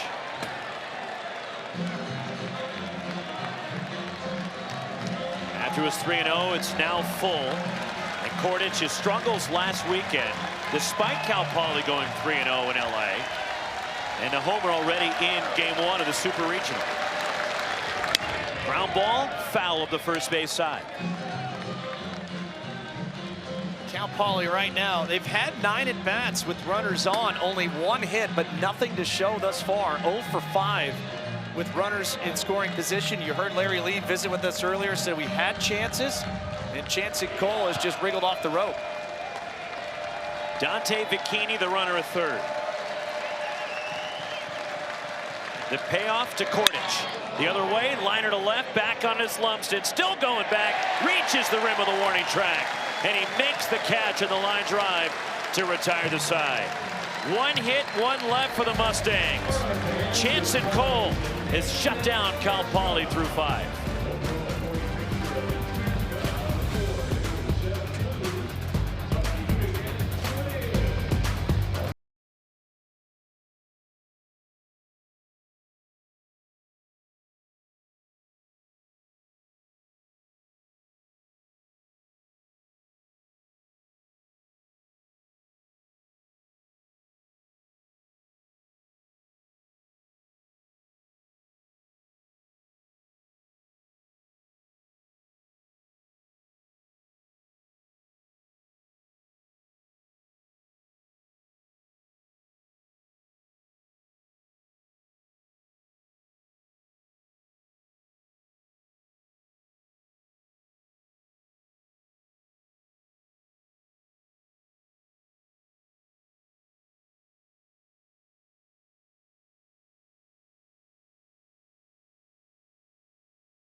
Morgantown on this Friday afternoon. I'm guessing either school is not in or they have a note. I'm telling you, a lot of people foregoing some commitments today to make this the destination. Can't blame them. Well, the athletic director for West Virginia, Ren Baker, offered a note to people if they wanted to skip work today. I'm sure it worked for school also. Yeah. That they had an excused absence. Armani, rather, Sean Smith leads off the bottom of the 5th, and the DH middle third of the order for the Mountaineers, and it's ball 1. And Smith, a 3-run homer in the first, a double to get that 5-run rally in the 4th started for the Mountaineers. Brady Estes, and it's 2-0 on Smith. You mentioned how about a real turn of events. You know, only hitting 200, Sean Smith in the regional. Mentioned the 5 hit by pitches. It was a hit by pitch brigade between Kentucky and West Virginia. Popped out of play, and Smith also struck out 7 times in the regional. Well, atoning for a subpar regional, no better way to do it than a 3-run. Got him to get the scoring started in the bottom of the 1st. West Virginia has not looked back since then. 3-1 on Sean Smith leading off the 5th. 2 years at Georgia Southern. He hit .339 there after his first 2 years at Mississippi Gulf Coast Community College. 3-1. And that's a strike from Estes. Good fastball at 91, and the count is full on Smith. Estes been really good so far. Just a .205 average against. Been a bit better against right-handers right at the Mendoza line. The pitch. And a hard grounder back through the middle. And Sean Smith is 3 for 3. Baseball makes sense, right? And had all kinds of trouble making solid contact this past weekend. No problem today. And Sean Smith, just a smooth return to sender up the middle. Perfect 3 for 3. It has been a force so far in the middle of the West Virginia lineup. Turned that 90-mile-per-hour fastball around, almost 110 off the bat. Runner at first. Now Matthew Gravelin is 0 for 2. Mountaineers catcher squares, and he pulls the bat back on ball 1.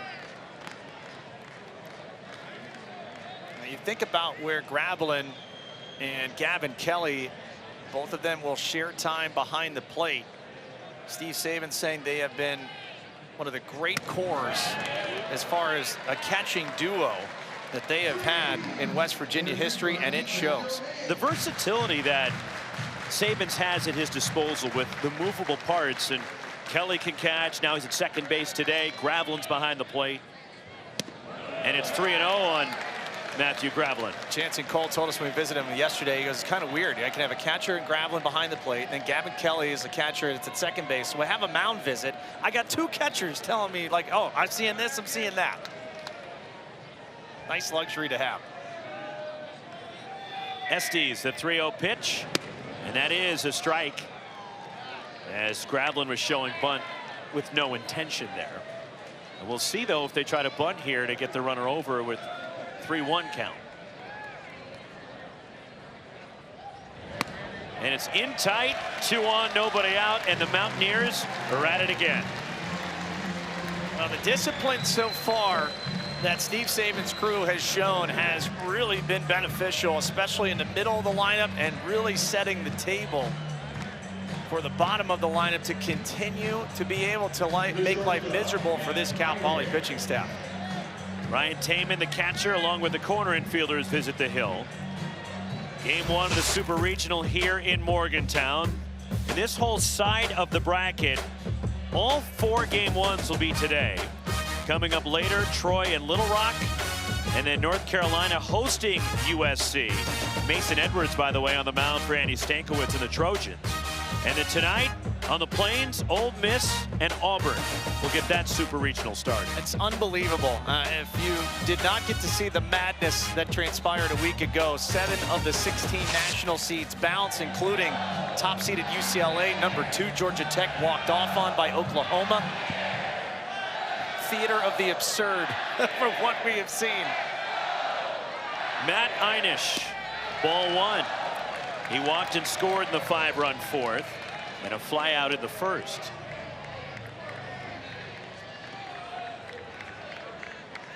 Sean Smith at second, Matthew Gravelin at first. And it's 2-0, and Estes right now can't find the strike zone. Yeah, again, you're going to have to try and find your way middle in here, and that's a tough way to do business, especially when you're in a run-scoring position. Now, Einish struggled in his own right, 176 in the regional, but a walk in the 4th inning trying to extend the lead here. 3-0 as he misses down low. And the bullpen will get some activity again for the Mustangs.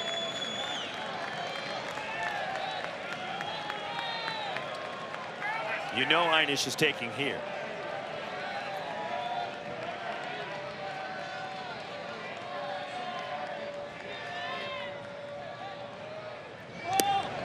And a strike from Brady Estes.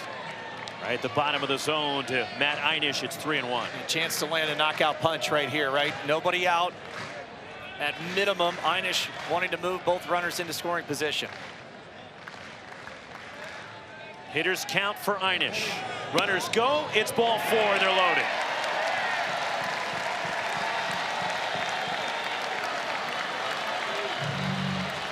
Well, if you're Larry Lee, head coach there of Cal Poly, getting a little bit more action going to the bullpen. Right-handed sophomore Troy Cooper is going to get moving around and starting to throw. But not ideal if you are the Mustang staff here. And Brody Kresser, one big hit away from making this feel like a monumental lead for West Virginia. RBI single in the 4th for Kresser. He is 1 for 2. Estes with ball 1. And right now, Brady Estes is all over the place. Now, freshman in these kind of spots, hostile environment. It's getting warmer out there. Game's starting to speed up a bit. Popped up. Shallow right, coming in is Dylan Kordich. And the right fielder takes charge, makes the catch, bluffing. Down the line and back to third goes Sean Smith. And that's exactly what Cal Poly needed. 100%, and might have caught a break too. I was watching Brody Kresser as he came through on the follow through with the swing. He kind of looked back as though he might have connected with Ryan Taman's catching glove. Take another look at it. Yeah, he definitely did on the follow through, and oof, that could have been bad news for arguably the best Cal Poly offensive weapon there in Ryan Taman. Now Ben Lumsden, the hitter. One out, they're full. And a called strike to Lumsden, who walked and scored in the fourth, struck out in the second. Already with one slam today, West Virginia. Sean Smith the third, Matthew Gravel the runner at second, and Matt Einish the runner at first. And it's down low from Brady Estes, 1-1 on Ben Lumsden. Well, if Troy Cooper can get ready, you have the righty Tyrus Hall, as you mentioned, already the grand slam man on deck. Lumsden been exceptionally patient so far. On the ground, could be two. Bobble. Jake down into second, on to first. Nate Castellone, double play, and Cal Poly escapes without any damage. What concentration by Downing. That could have just eluded him, and one error could have been compounded into two, but he stuck with it. What a turn from Castellone. That's a huge inning-ending double play.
Well, here's the journey for the Mustangs to get here from San Luis Obispo, California. Now, again, if you're not familiar with it, just about 200 miles from LA, a little bit more to San Francisco, but a whopping 2,242 cross country. Travel the time zone. I know it was an early wake-up call for our friends and family tuning us in there from the West Coast. We appreciate you, and what a season it has been for head coach Larry Lee and crew. Called strike to Ryan Taman, middle third of the order for the Mustangs in the sixth, against Chanson Cole, who has struck out 9. He's given up just 1 run on 5 hits as Ryan Taman takes ball 1. Taman is 0 for 2. There is activity for the first time in the West Virginia bullpen.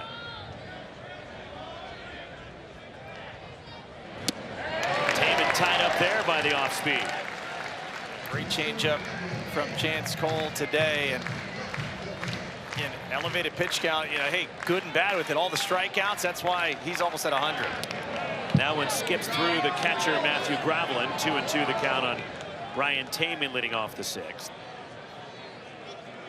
And the NCAA did send 2 planes, 2 30-seat jets for Cal Poly to travel here to Morgantown after the Mustangs were scrambling looking for commercial flights initially, as Ryan Taman is swinging a miss, and a season-high tying 10 strikeouts for Chanson Cole. Again, just when you are pitching ahead in the count, life becomes a lot easier as a pitcher, and from the jump, Chanson Cole has had excellent off speed, both the slider and the changeup. 10 punchies, no walks. That's the big one.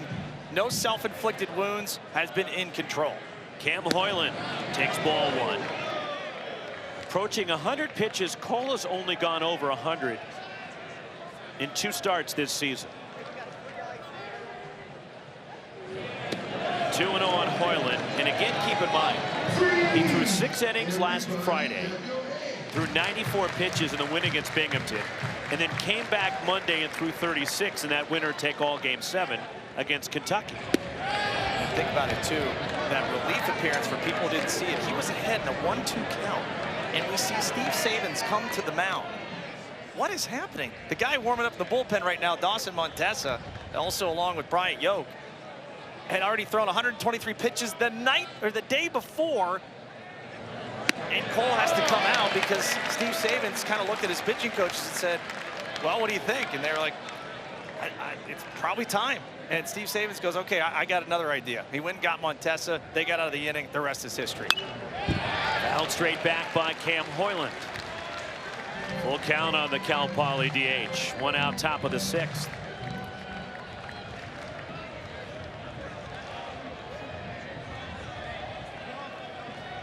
Here it comes to Hoyland. And it's strike 3 called. 11 strikeouts for Chanson Cole. Well, your first Super Regional here in Morgantown, a start to remember for the big right-hander Chanson Cole. Another beautifully executed pitch. And Downing just watches it go by. Unreal effort from the right-hander. Now it's Jake Downing, and a ground ball to first. Handle. Brody Kresser to the bag. To Cole covering, and a 1-2-3 inning. 6 strong innings from Chanson Cole. A season high, 11 strikeouts. 8-1, West Virginia.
Spectacular ballpark, and Morgantown has become a baseball town because of Wagner Field and Kendrick Family Ballpark.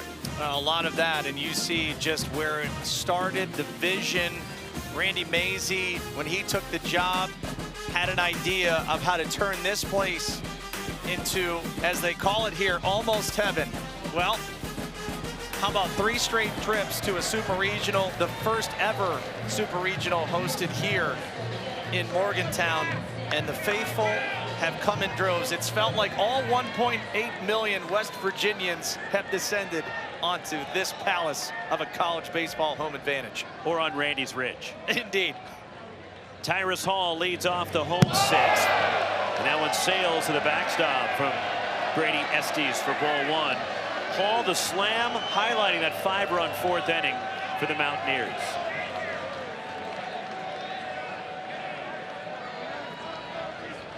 Here comes the 1-0. That is in there for a strike from the freshman Estes. West Virginia struck right away in the first inning. 4 batters in.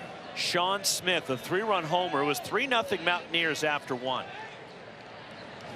Line drive, left center. Another hit for West Virginia. Casey Murray Jr. cuts it off. Wide turn, but slamming on the brakes. Tyrus Hall back to first base. And a leadoff single to open up the home half of the 6th for West Virginia. Bears repeating that this roster for West Virginia has had a fair amount of transfers, and Tyrus Hall, of course, one of those that came in and has made quite the impact. Bottom of the lineup continuing to turn the lineup over, and that might do it for Brady Estes here in the 6th. That is the head coach, Larry Lee, on his way to the dugout. It was 3-0 West Virginia heading to the 4th when the homer by Dylan Cornich got the Mustangs on the board. But then West Virginia coming right back, and the Mountaineers putting up a 5 spot. In the home half of the 4th, the RBI single by Brody Kresser, and the slam off the bat of Tyrus Hall. It's Cal Poly going to the bullpen again. 8-1 West Virginia.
One of these teams here in Morgantown will get to Omaha for the first time.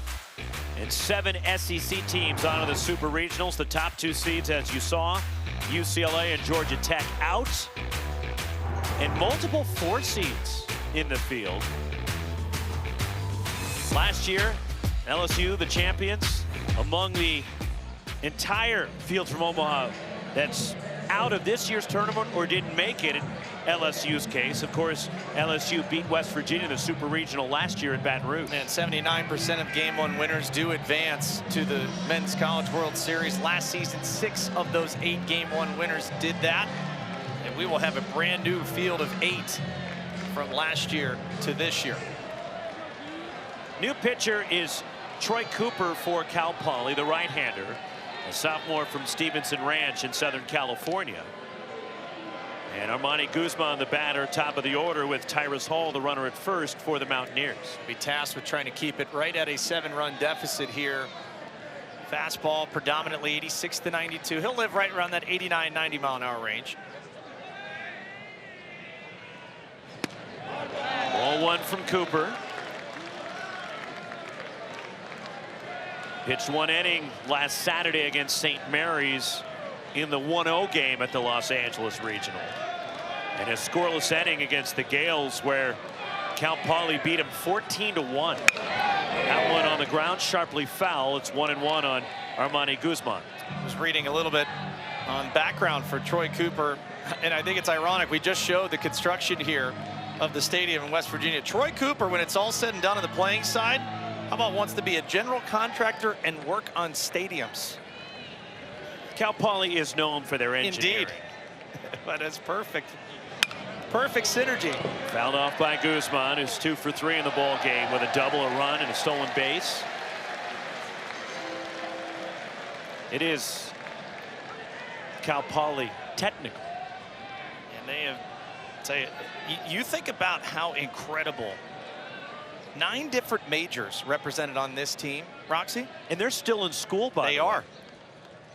1-2. And that's fouled off by Guzman. They are on the quarter system, as the majority of the UCs in California are. Cal is the only one that's on semester. But they have players that are taking some finals here in Morgantown. Right. How about the baseball program GPA? You want to talk about great on the field, even better in the classroom. Cumulative GPA over 3.0.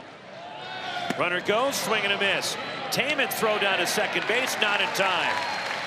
Tyrus Hall dives in with a stolen base. And Guzman strikes out for out number 1. And the 18th stolen base for Hall. Now again, just great footwork here, anticipation. That was a great break from Hall, good first step. He's in there easily.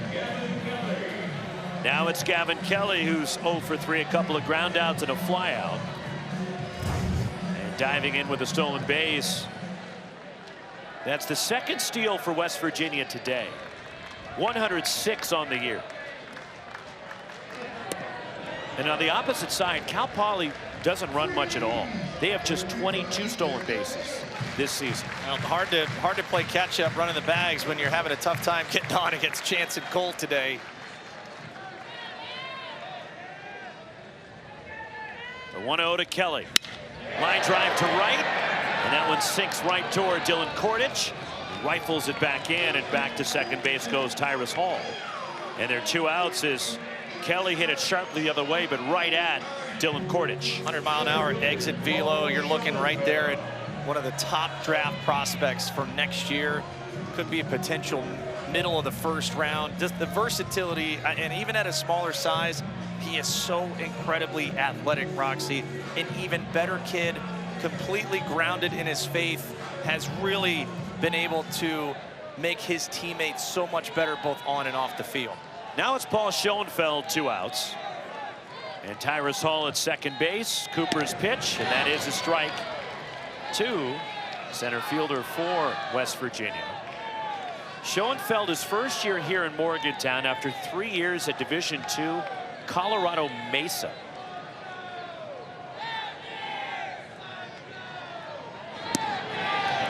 One and one the count. Made that jump up. Played his freshman year at the JC level at Butler County Community College. This dude is raked. It doesn't matter what school he's gone to. Last 3 years, hit over 400. As we said, one of the more memorable moments ever in West Virginia history here on Sunday. Good block by Taman on a pitch that bounces. Again, the default is in the dirt, but there is no dirt. There is no grass on this field. Well, talk about Paul Schoenfeld hitting a homer for a lifetime. How about this earlier in the season? Roxy, May 16th, back. Oh, let's run it down. Chris Berman would have loved that and been able to illustrate it perfect, but the versatility of Paul Schoenfeld on display as well. Robbing TCU on that day back in the middle of April. And it's 2-2 on Schoenfeld.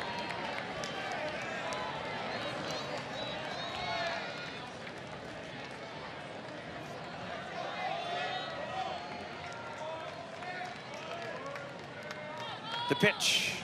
And a full count now on Schoenfeld. We have 2 exceptional defensive teams in this Super Regional. That's one of the reasons why both Cal Poly and West Virginia are here. Again, when you don't give the opposing offense extra outs to work with, you're going to be in business a lot of time to shut down bullpens as well. 3-2 on the way. Swing and a miss, got him, and struck him out with something soft. Second strikeout for Troy Cooper. 1 hit, 1 left for the Mountaineers. Bottom of the order coming up for Cal Poly. 8-1 West Virginia.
The NCAA Baseball Super Regionals, presented by Capital One.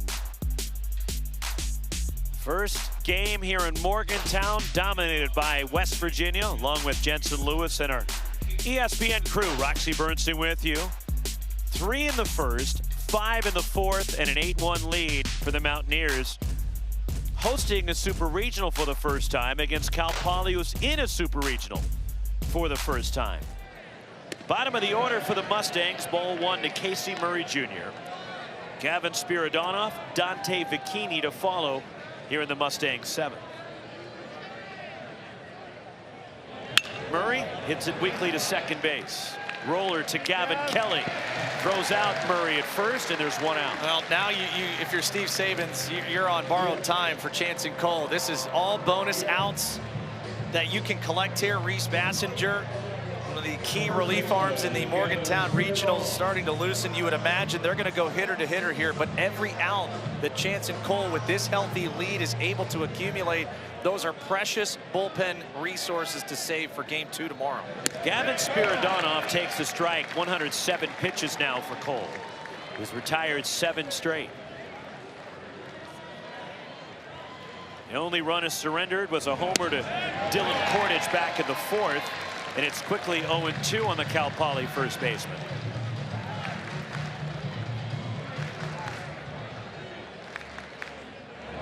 Spiridonov pulls it into left, and a soft liner over third and over toward the line. Ben Lumsden gets it back in, and Spiridonov, who had struck out each of his first 2 appearances against Cole, with a 1-out hit for the Mustangs. A rare elevated sinker there, and Chanson Cole kind of knew it. Maybe some fatigue really starting to set in now.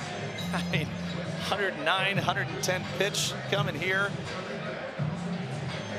Remember, he was in relief for a couple innings on Monday night, so still a quick turnaround for him for the work week. Did fire a season-high 120 pitches against Kansas State in the rare 9-inning complete game. Right? Yes, those do still exist. As back on May 2nd, Cole pitched a 5-hitter against K-State with 120 pitches, going the 9 innings. He went the distance that day. 0-2 on Dante Vicchini. He gave up just a run on those 5 hits with 9 strikeouts against K-State. Almost a similar performance here, just elevated in the strikeout department. Reaching for it, and a weak tapper foul off the bat of Vicchini, who singled in the 5th. And the Cal Poly left fielder 1 for 2. Now this is still a West Virginia team coming into these postseason rounds. Led the Big 12 in ERA, 9th nationally. Off the outside. He's got a little Logan Webb to him, you know, with the lower 3/4. It's primarily sinker and slider. He's tough to elevate. 1-2 pitch. Pulled sharply off the glove of the first baseman, Brody Kresser, who then retrieves it, gets the out at first. Going to second is Spiridonov. That was a rocket off the bat of Vicchini. 102-mile-an-hour exit velo, and nearly took out the stitching of Brody Kresser's first baseman glove. You take another look at it. Hey, a little buzzsaw down there, but stays with it. And a second out there. Top of the order, Nate Castillon up for Cal Poly. Strike 1. He is 0 for 3.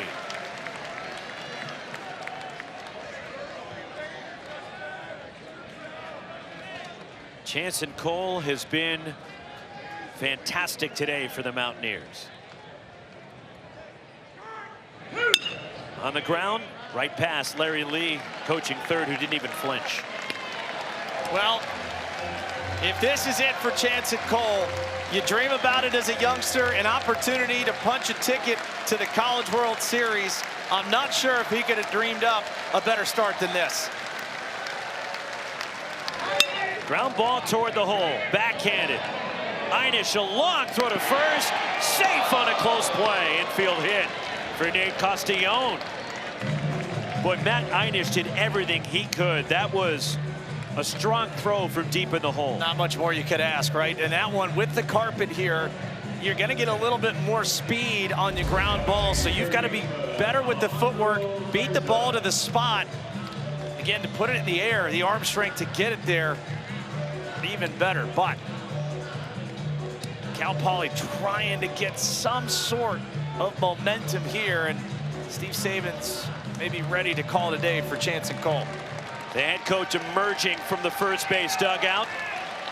Cole, who has struck out 11 in 6 2/3, runner to the corners, 2 down. Here in the top of the 7th inning. No signals of the bullpen just yet,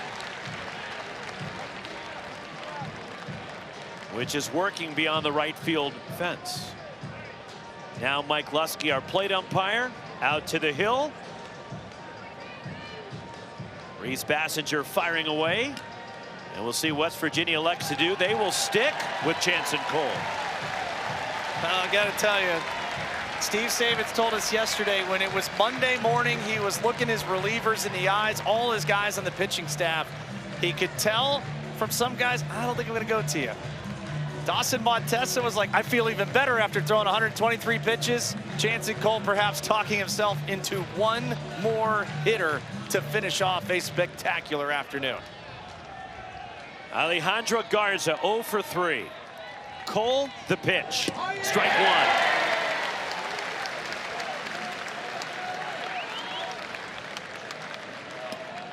Gavin Spiridonov, the runner at third.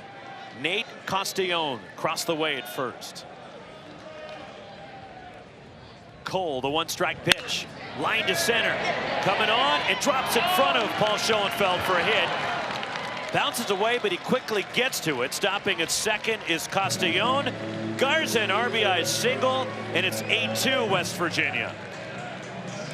Well, this is just an absolute seed off the bat of Garza. 101 mile-an-hour exit velo, and he hit it right on the button. You can tell the fatigue setting in here for Chance and Cole. Another elevated pitch over the big part of the plate. Garza's had some really good swings today. The all-time hits leader in Cal Poly history adds to his total. 2 on, 2 out for Dylan Kordich. And it's ball 1, and Kordich is the only Cal Poly hitter that has not struck out today. Remarkable considering 11 punch-outs, career high for Chance and Cole. Homered in the 4th. Kordich got under this one, a towering pop-up. Shallow center. Schoenfeld roaming in. Right on the logo. Makes the catch. Side retired.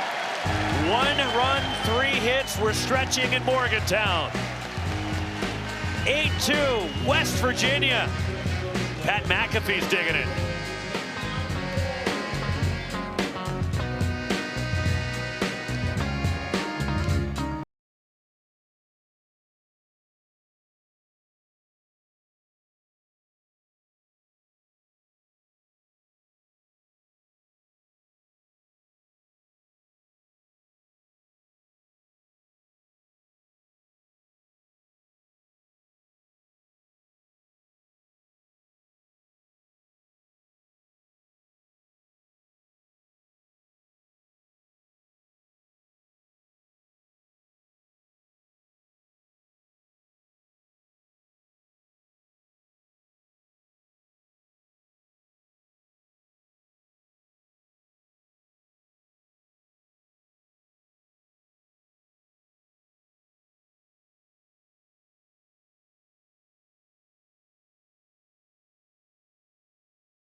Randy Mazie and Rich Rod posing for pictures. Oh, there's Pat McAfee. He says, I want in.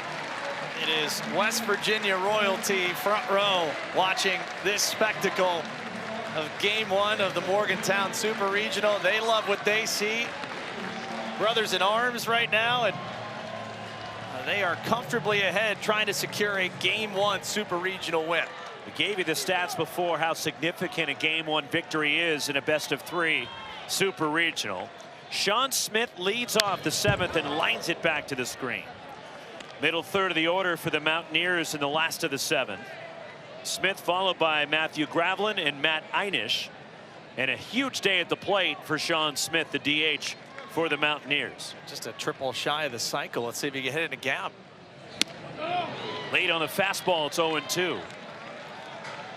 I don't know if he's got the wheels, but we've seen crazy things happen here. We'll see. They lead the Big 12 in triples this year. West Virginia hit 19. Get number 20 for Sean Smith. He's got 3. The 0-2, and that's fouled straight back. Now you've got 5 walks for this West Virginia offense, 4 extra base hits, only 3 strikeouts. That is how you put up some crooked numbers and extend to a big early lead. The pitch. And that strike 3 called on the outside edge from Cooper in his 3rd strikeout since entering. It is a sneaky 92. It is some late life in the zone. You can kind of tell Sean Smith couldn't pull the trigger on being able to try and protect at the plate. Well executed from the sophomore right-hander. That's a dandy.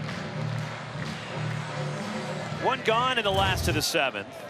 And now Matthew Gravlin, the catcher for West Virginia, 0 for 2 with a walk. And a ground ball to third that's handled wide of the bag, foul. 0-1 on Gravlin. Cars are just showing off. That kid is special. That's just very big league. Everything in slow motion, but everything on time. And he's not a big guy. He's 5'9", 165 pounds. I mean, it comes out of that arm quick. It's a lightning bolt. He had a throw last week at the Los Angeles Regional, and I had to do a double take. Did that just really happen? Right. He's got a missile across the diamond.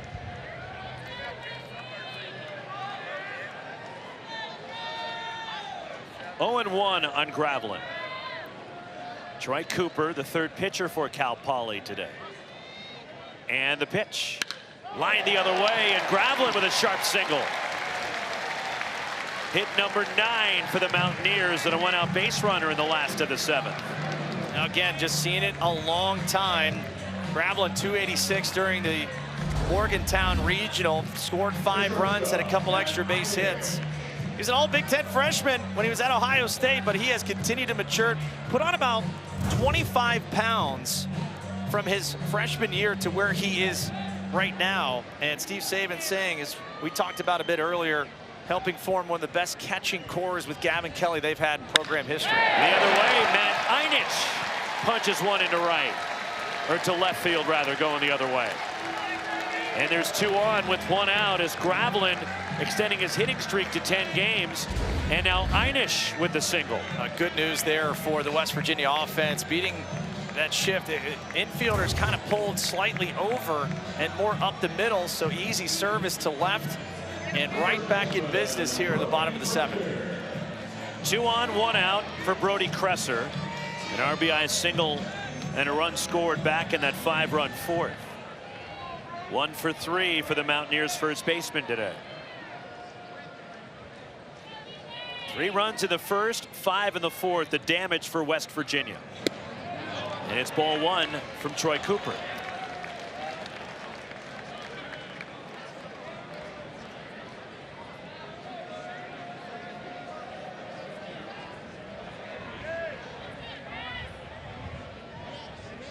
One-0 pitch. And that's in tight to Kresser. It's 2-0. Griffin Ness lasted only 3 2/3 in the start, giving up all 8 runs for the Mustangs.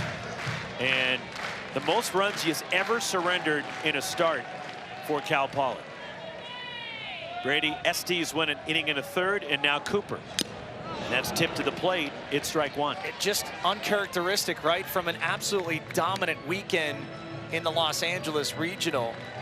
And yes, Cal Poly did not have to face #1 overall seed UCLA, but still, you outscore your opponents 25-5. A lot of length from the rotation.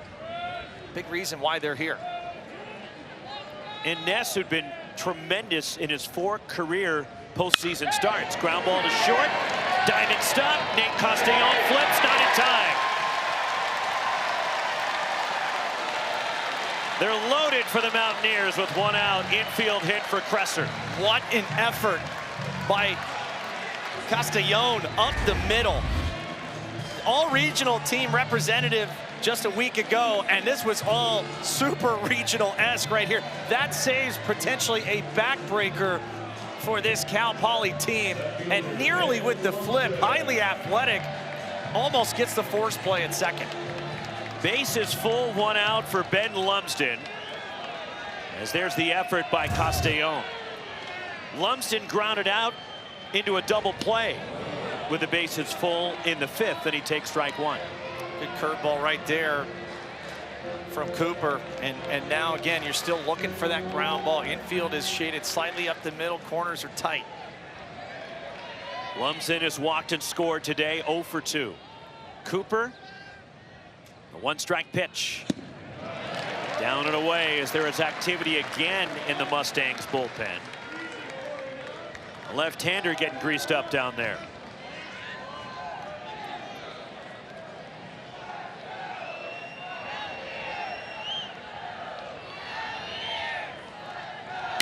Line to right, toward the line. That's a hit. It'll roll for a while. Matthew Gravlin is in. Right behind him, Matt Einish. Rounding third, a late stop sign. Brody Kresser back to third base. Ben Lumsden a 2-run double. 10-2 West Virginia. It has just been an onslaught, and the bottom of this lineup delivering yet again for the Mountaineers. Lumsden hanging breaking ball, deposits that stage right, and just continuing what has been a remarkably consistent day. Now 5 for 13 the Mountaineer offense attack is with runners in scoring position this afternoon. 2-run double for Lumsden, who now has a 6-game hitting streak. They're happy in Morgantown right now, to say the least. Second and third, 1 out, Tyrus Hall. And it's ball 1 from Cooper. The slam by Hall back in the 4th, and then singled in the 6th. He is 2 for 3. The bottom of the order coming up big for the Mountaineers in game 1. Skied right side into foul ground, giving way, and a sliding catch is made. Now breaking for the plate is Brody Kresser.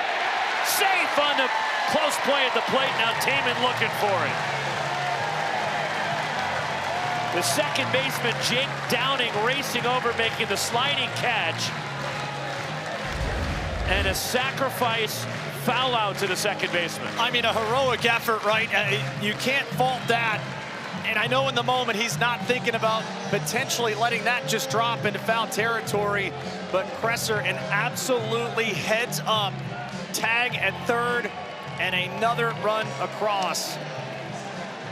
It has been all Mountaineers. They have done everything right, and they lead it now 11-2. Larry Lee to the mound to make a pitching change. And the head coach right there in the ear of Kresser to send him home. Steve Saban's getting another run. 11-2 West Virginia.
Boy, Chris, an amazing scene here for game one with West Virginia hosting a super regional for the first time. And the faithful have shown up and then some here for game one as Josh Morano, the new pitcher for Cal Poly. Again, you'll get a predominantly fastball changeup here. We'll mix in a little bit of a slider, but the big 6'4" lefty going to try and stem the tide here and preserve any momentum or chance whatsoever for Cal Poly to try and claw their way back into this one. 11-2 Mountaineers. There is Brody Kresser, who was a little bit banged up, diving in to score the run on the sac foul pop-up to the second baseman. It was a heads-up play, right? Again, you're looking at all of the ground that Downing, the second baseman, traveled. There's not a lot of foul territory down the right field line here in Morgantown, but a heads-up base running play all the way around. Jammed in a pop-up, tough play behind third, twisting and turning, and behind third base, Alejandro Garza able to run it down to take care of Guzman and the Mountaineers. But 3 more for West Virginia. We are through 7 in game one. 11-2 Mountaineers.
Our Capital One rewarding performance and a dominant effort today.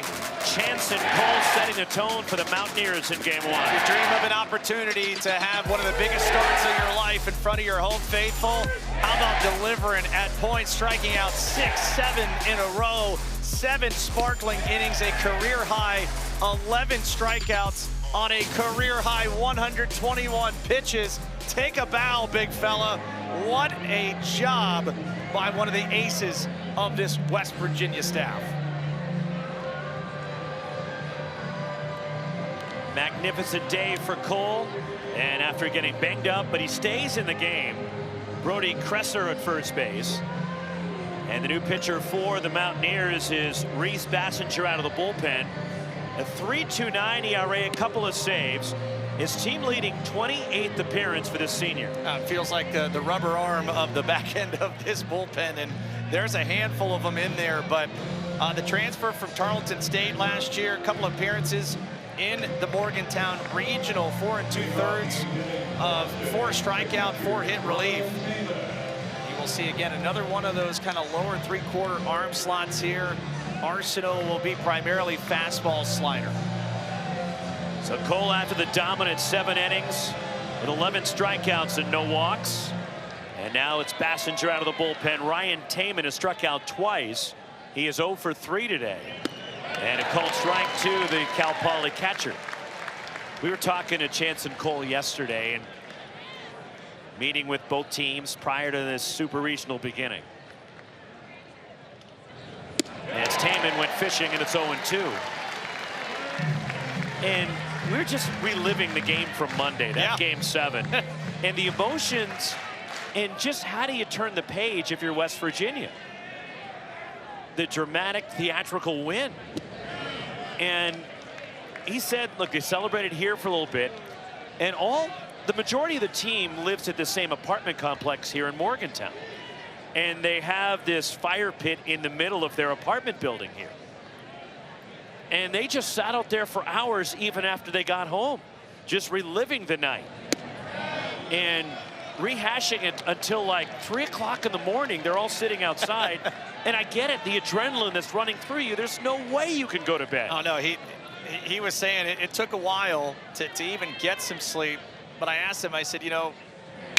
Line and Taman off the glove with a diving first baseman Kresser into right. And into foul ground, Taman digging for 2. The throw from Guzman, safe and sliding in with a double. And Ryan Taman extends his hitting streak to 14 games with that liner off the glove with a lunging Kresser. Oh, this is a missile off the bat, 103-mile-an-hour exit velo, and it trickles down into the little caveat right there in the right field foul territory. That is an absolute bazooka from Armani Guzman, nearly having a potential play at second, but Taman aboard with the leadoff double. Now it's Cam Hoyland who is 1 for 2 with a double back in the second. And that ball's lined to right. And that one is caught on the move by Guzman for the out. That hit well by Hoyland, but too well. Back-to-back triple-digit exit velos. 103 from Taman, 102 from Hoyland. And I'm sure a sigh of relief collectively in the dugout of finally someone other than Chance and Cole to try and get this thing turned around. Taman extends that hitting streak to Co-Big West Player of the Year, as Taman shared the award with Paul Contreras from Cal State Fullerton. He's at second, 1 out here, top of the 8th. And ball 1 to Jacob Downing, who's 0 for 3 today. But after a game like that, I'd have to imagine just what's running through your body. It takes a while to come back down to earth. I know Tom Hart and I stood here and we felt like fans when you had Guzman with the theatrics and then the singing of Country Roads, and it felt like all 5,000 were here in unison in one of the most unbelievable moments. And for days now, not only locally but nationally, it has captivated not only the college baseball world but the country in general. Downing taps it foul the plate. And look, there's a lot going on in college athletics now, a lot that can be frustrating for people, and the way you look at the landscape. But that's some of the great for college athletics. The scene, the spectacular, the community coming together in a moment like they had here in Morgantown on Monday. That's part of the greatness and the wholesomeness of college athletics. Ground ball to second. Gavin Kelly up with it. Short throw to first as Ryan Taman goes to third. I think what struck us most is, I rode home after Monday night and just getting calls from people like, can't believe the scene there. I'm telling you, it is a core baseball memory for me. Even making it to the major leagues, having been part of walk-offs as a teammate and a player, that what you watched on Monday, both locally and nationally, will live with you for the rest of your life. Ball 1 to Casey Murray Jr., single back in the 4th. He is 1 for 3. 4 game 1s today at the Super Regionals. And we'll have game 2s tomorrow with the other 4 series. And a throw back to third gets away from Tyrus Hall, but backed up by Matt Einish for the Mountaineers. And the other 4 Super Regional series that will begin tomorrow. Right, and again, some close encounter right here. That's a great job, and that's kind of a premeditated play. You almost like you come up casually as though you're going to throw it back to your pitcher and then snap throw to third. Don't want Cal Poly to hang around and create a couple of runs here and feel like they've still got a shot. And it's a called strike from Bassinger. 3-1 the count on Casey Murray Jr.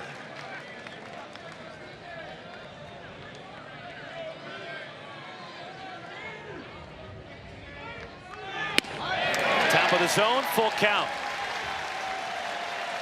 Good fastball from Bassinger to the outer half. He was the winning pitcher in the regional final against Kentucky last year.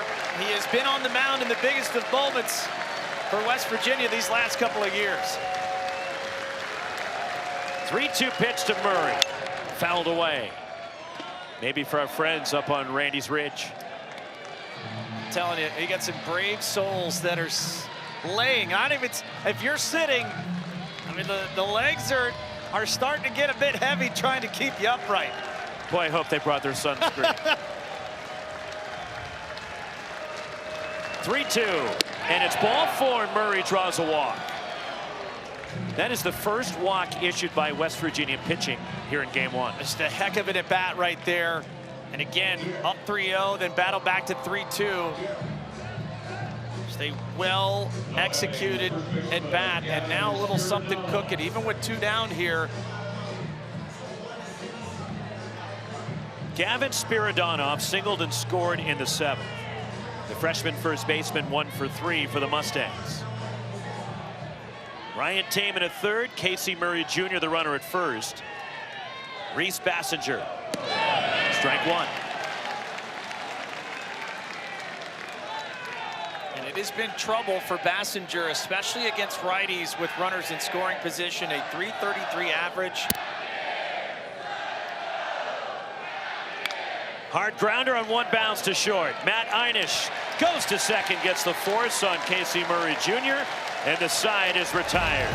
1 hit, 2 left to the last of the 8th. 11-2 Mountaineers.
Has been the big theme for West Virginia today.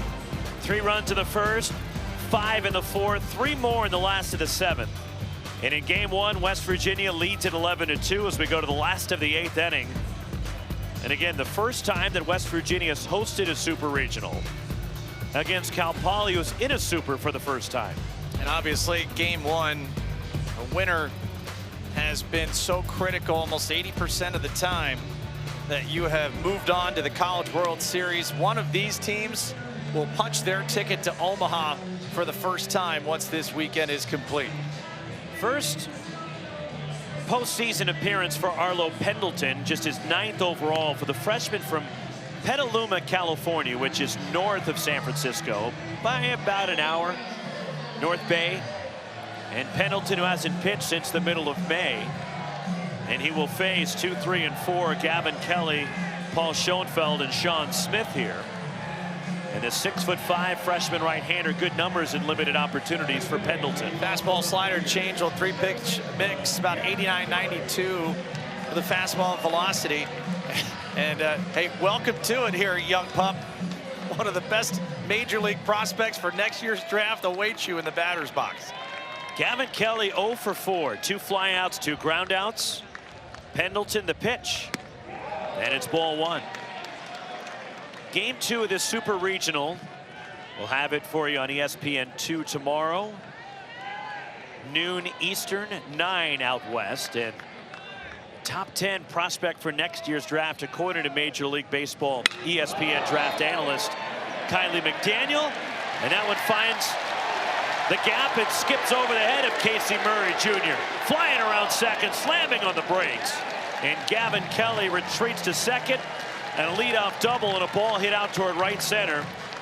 And there's another example of maybe Cal Poly not used to playing on this surface. The swing speed first is great, and you could see he was thinking 2 out of the box. But Murray Jr., and it's going to be one of those times where you got to be more conservative. You can tell Gavin Kelly was thinking 3, wisely pulls up there with a leadoff double. Every West Virginia hitter has reached today now. Kelly at second, Paul Schoenfeld walked and scored back in the first. He is 0 for 3. 13 hits now for the Mountaineers. Strike call. Kelly, a 6-game hitting streak, now at second. The Morgantown Regional most outstanding player hit 3 homers and 3 doubles in that regional last weekend. And now his 4th double of the NCAA tournament. 1-1 on Schoenfeld. The pop that we heard in this stadium, Roxy, when he connected, it was an absolutely out-of-body experience, considering the moment, completing the comeback, and then that homer putting them ahead for good to force Game 7 on Monday night. There's a called strike. 1-2 on Schoenfeld. That 9th inning rally with their season on the line against Kentucky. They were down 9-6 going to the top of the 9th. They were the visiting team in that game. Fouled off. Crazy part about it, in the bottom of the 8th, Kentucky goes back-to-back. Jace Tarnish, Tyler Bell, and then to cap off, just an unbelievable comeback. Knew it as soon as he hit it. And that made it a 2-run advantage for West Virginia, and I don't think anyone sat down until they left the park after that. 5-run 9th. As Kentucky was on the precipice of winning this Morgantown Regional. That's become kind of a new rivalry in college baseball. You look at the postseason the last number of years when West Virginia and Kentucky have squared off. No love lost between those 2 teams, that's for sure. Line drive to right. Good break on it. Coming over and in is Dylan Kordich for the out. Out, trying to get back to second base. They doubled off Gavin Kelly. Line drive, double play. A rare mental mistake from Gavin Kelly. I don't know if he just forgot kind of where he was. But this is a laser beam, 101 off the bat for Schoenfeld. Kordich does the right thing. First of all, you got to make an accurate throw. He does that. And yeah, Gavin Kelly out in no man's land, just kind of forgot the situation. And a twin killing there for Cal Poly. 2 outs, Sean Smith. 3-run blast in the first inning. He is 3 for 4. He scored 2 runs. And Smith has also doubled in this game. 2 down here in the bottom of the 8th. You go back to 2023, and West Virginia went to the Lexington Regional, losing to Kentucky. And then they played in the same regional last year. It was unbelievable. And Armani Guzman right in the middle of all of it as Sean Smith here at the plate. But Guzman, the MVP of the regional in Clemson last year, when West Virginia again with a 6-run comeback against Kentucky. 3-0 on Sean Smith. We assume tomorrow it'll be Carson Turnquist for Cal Poly and Max Yale for West Virginia. You would imagine, and Steve Saban's electing to kind of keep the cards close to the vest. And a 4-pitch walk. Sean Smith aboard here with 2 down. Walk number 6 for the West Virginia offense. And a lot of that from Steve Saban's conversation with us, and you can understand why. He said, I want to worry about game 1. However we get there, win or lose, that will probably dictate a lot more about what our need is from pitch number 1 on Saturday. Freshman Sean McGrath warming up in the Cal Poly bullpen. And a called strike to Matthew Gravelin. And I think if you were to ask in his heart of hearts, if you were going to get 7 sparkling innings from Jansen Cole, and you could pretty much to this point stay away from all of your big-time leverage arms as far as relievers go, then you can connect the dots about who potentially gets the ball tomorrow. And if it is Max Yale, you have the Big 12 Pitcher of the Year looming for Game 2, up 1-0 in this Super Regional. What a heck of a matchup that will be, because you mentioned Turnquist, probably the best pro prospect on this Mustang staff too. Mighty cut by Gravelin. It's 1-2. As Turnquist 9-2 and a 3.35 ERA, while Yale 8-2 with a 2.12 ERA. 2 different styles from both those guys. You get premium power stuff from Turnquist. You get an elevated velo, but much more reliant on some command. Max Yale, a bevy of off speed that he can go to. But this could not have worked out better for Steve Sabins, his staff, and their plan as far as what they could foresee headed into tomorrow afternoon. 2-2 the count on Matthew Gravelin. Arlo Pendleton. The pitch. Hit in the air left field. Back on it is Vicchini at the track. Looks up off the top of the wall in left center. They're going to hold Sean Smith at third, where that high fence just to the center field side of the Cal Poly bullpen, and the double-decker kept it in the ballpark. Somebody is sending an email to Ren Baker, athletics director of West Virginia, and saying, can we get that removed? That is all that held Matthew Gravelin from having the exclamation point on this offensive outburst. And just a tick to the left, he would have been dancing even more than what he already was there with a double at second base. Yeah, the first email might come from Matthew Gravelin's family. Right. Second and third, 2 down. Matt Einish has scored 2 runs. Singled in the 7th. He's walked twice today. And the Mountaineers now with 14 hits, couple of homers, including a slam by Sean Smith, rather by Tyrus Hall. Smith had the 3-run blast in the first inning. Half of those 14 hits for extra bases. They have done damage all afternoon here, start to finish. 2-0 on Einish. Pendleton, the pitch, and it's 3-0. And McAfee's still standing. I mean, God bless him. Him and Rich Rod. I give him credit. He's trying to stay as hydrated as possible. That's probably taking a toll standing up that long. Oh, now he sat down. Called strike. Hey, As soon as we pointed it out. hey, listen, gravity will get the better of you at this point in the game. That sun beating down on you. He's got to absolutely love, he and Rich Rodriguez, what they have seen from the Mountaineer baseball team. 3-1. And it's high, they're loaded as Einish has walked for a 3rd time. Well, making 7 walks now for West Virginia's offense. Only 4 strikeouts. This will be their 19th, pardon me, their 20th at-bat upcoming here with runners on today. And it's Brody Kresser who is due. A mound meeting for the Mustangs here with 2 outs in the last of the 8th. Now, if you're thinking head coach Larry Lee's side here, again, we're going to play 9 innings here, but you start to kind of think ahead to tomorrow. Who do you want to hold back? Obviously,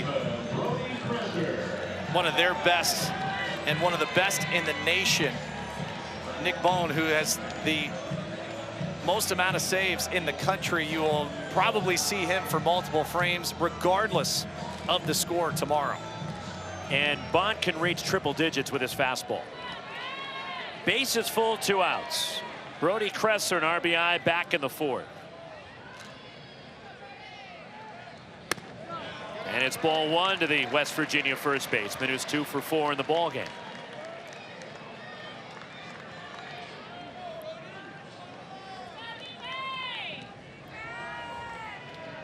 Base is full for West Virginia. The 1-0. And that's high from Arlo Pendleton. 2-0. Brody Kresser, again, for those that watched a bit last year, had filled in at shortstop a couple of years ago for J.J. Weatherholt, then slid back to second base, started at shortstop in last season's opening stanza. Down the right field side, slicing. Foul. You talk about the pro pedigree for Cal Poly. You might be staring at the Rookie of the Year in J.J. Weatherholt on the National League side. What a year he has had for the St. Louis Cardinals. Has been so giving already in his young professional tenure back to this program here in Morgantown. West Virginia baseball has been pretty good to the Cardinals. I would say so. Victor Scott. Yeah. The 2-1. But Cal Poly had a pretty significant St. Louis Cardinal in their own right. The Wizard of Oz, that might be the trump card.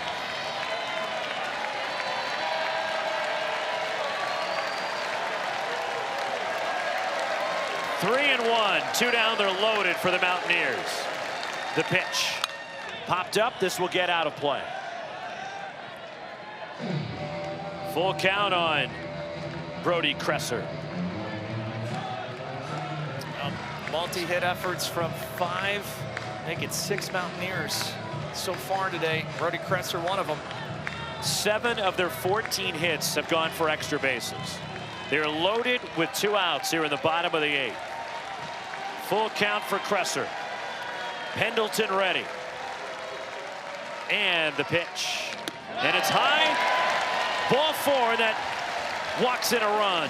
12-2 West Virginia. In case you're wondering, no run rule in the NCAA tournament.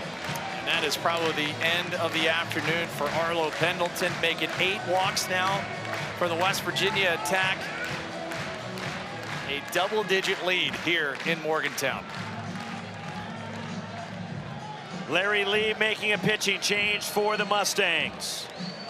The offense has been coming at Cal Poly all day. Relentless for the Mountaineers here in Game 1. The NCAA Baseball Super Regionals are presented by Capital One. What's in your wallets? And in part by new frozen Sonic refreshers. Live free, eat Sonic.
All right, Chris, so that game one of the Chapel Hill Super Regional coming up next. It'll be a good one. That's a heck of a series. 12-time national champion, USC Trojans. I was on the call for the Chapel Hill Regional when Arizona upset them last year. First pitch, flared down the left side toward foul ground. And it's just wide of the left field pole down there. Off the bat of Ben Lumsden, it's 0-1 as he was bidding for a slam the other way. Wow. The pitcher is Sean McGrath, freshman from Novato up in the North Bay, San Francisco Bay Area. Inherits the bases full with 2 outs. Fastball slider here from the right-hander, a little changeup too. I'm gonna tell you something, Roxy. I would have done a little campaigning if I were Ben Lumsden. That is a very slim margin between fair and foul for the second grand slam of the day. 1-strike pitch, 0-2 on Lumsden. 2-run double in the 7th. He is 1 for 3. McGrath, the 6th Cal Poly pitcher of game 1.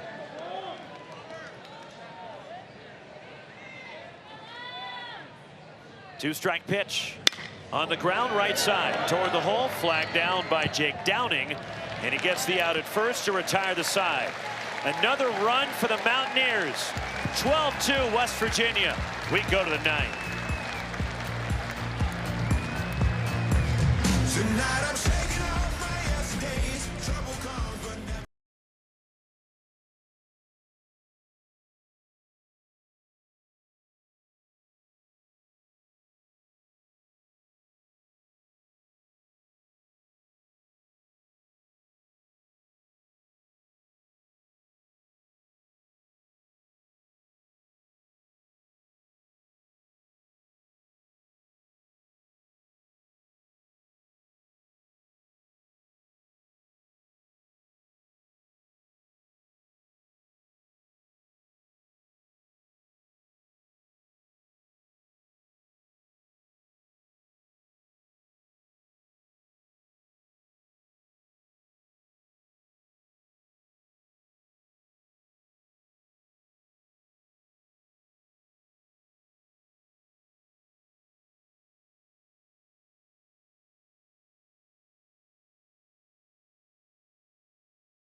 Is left.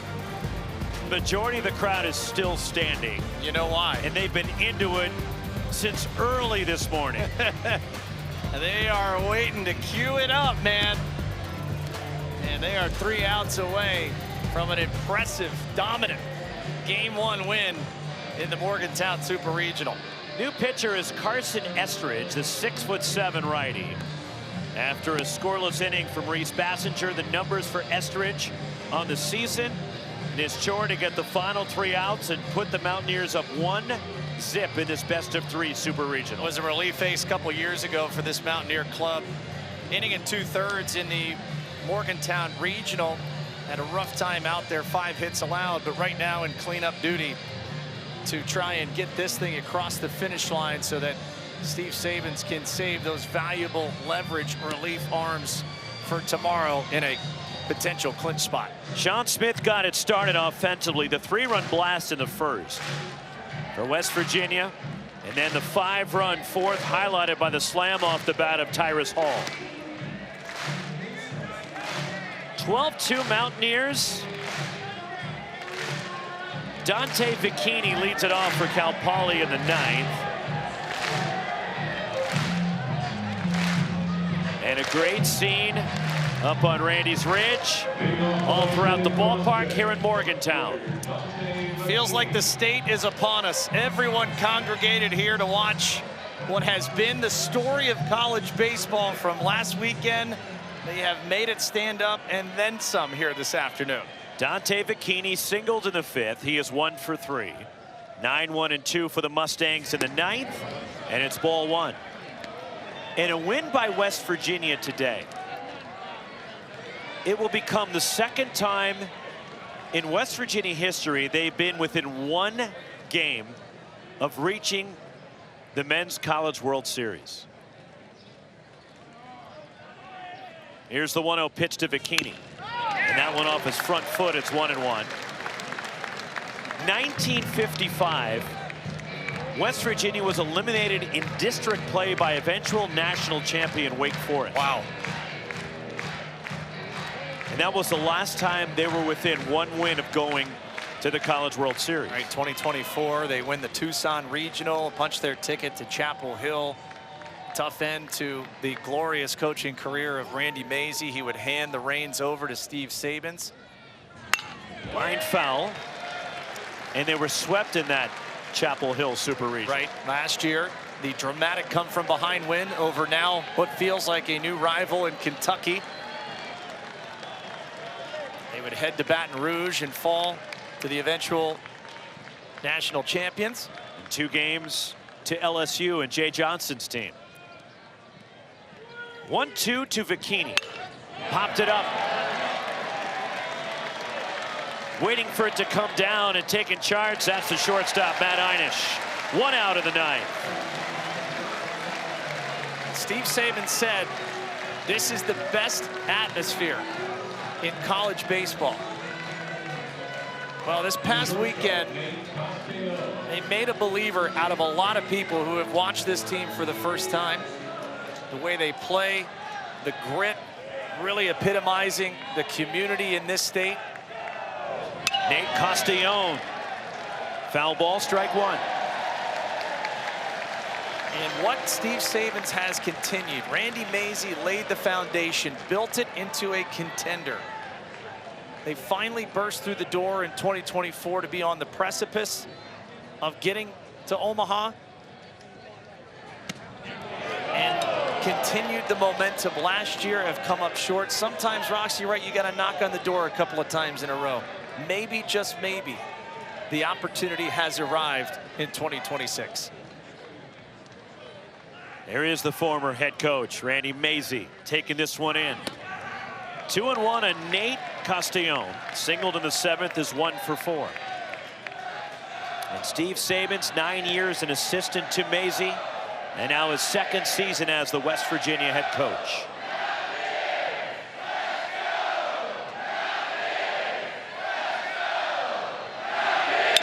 Ground ball to 3rd, routine for Tyrus Hall. Across to 1st, 2 outs in the 9th.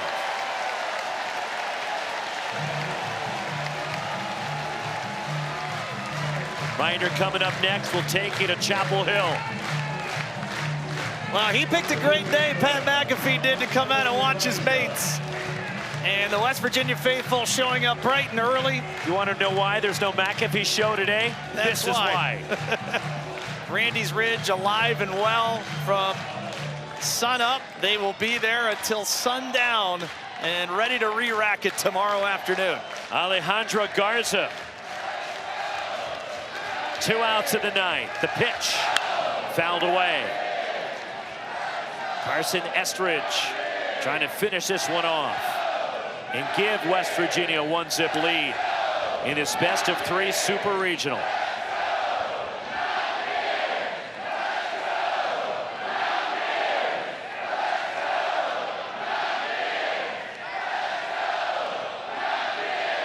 One strike pitch. 1-1 on Alejandro Garza. Just a reminder, with game 2, Cal Poly will be the home team tomorrow, even though, well, technically the home team.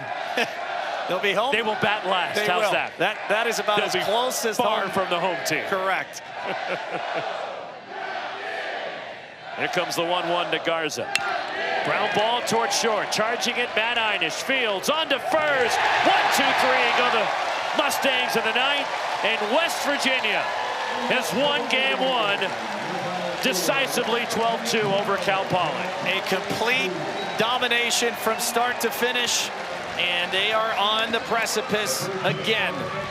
one win away from punching their ticket for the first time to the Men's College World Series. 7 brilliant innings from Chanson Cole, 11 strikeouts, and a 14-hit attack. Do it for West Virginia. 12-2, they win game 1. For Jensen Lewis, our entire crew in Morgantown, I'm Roxy Bernstein. Now we take it to Mike Farron, Gabby Sanchez, USC, North Carolina, Chapel Hill.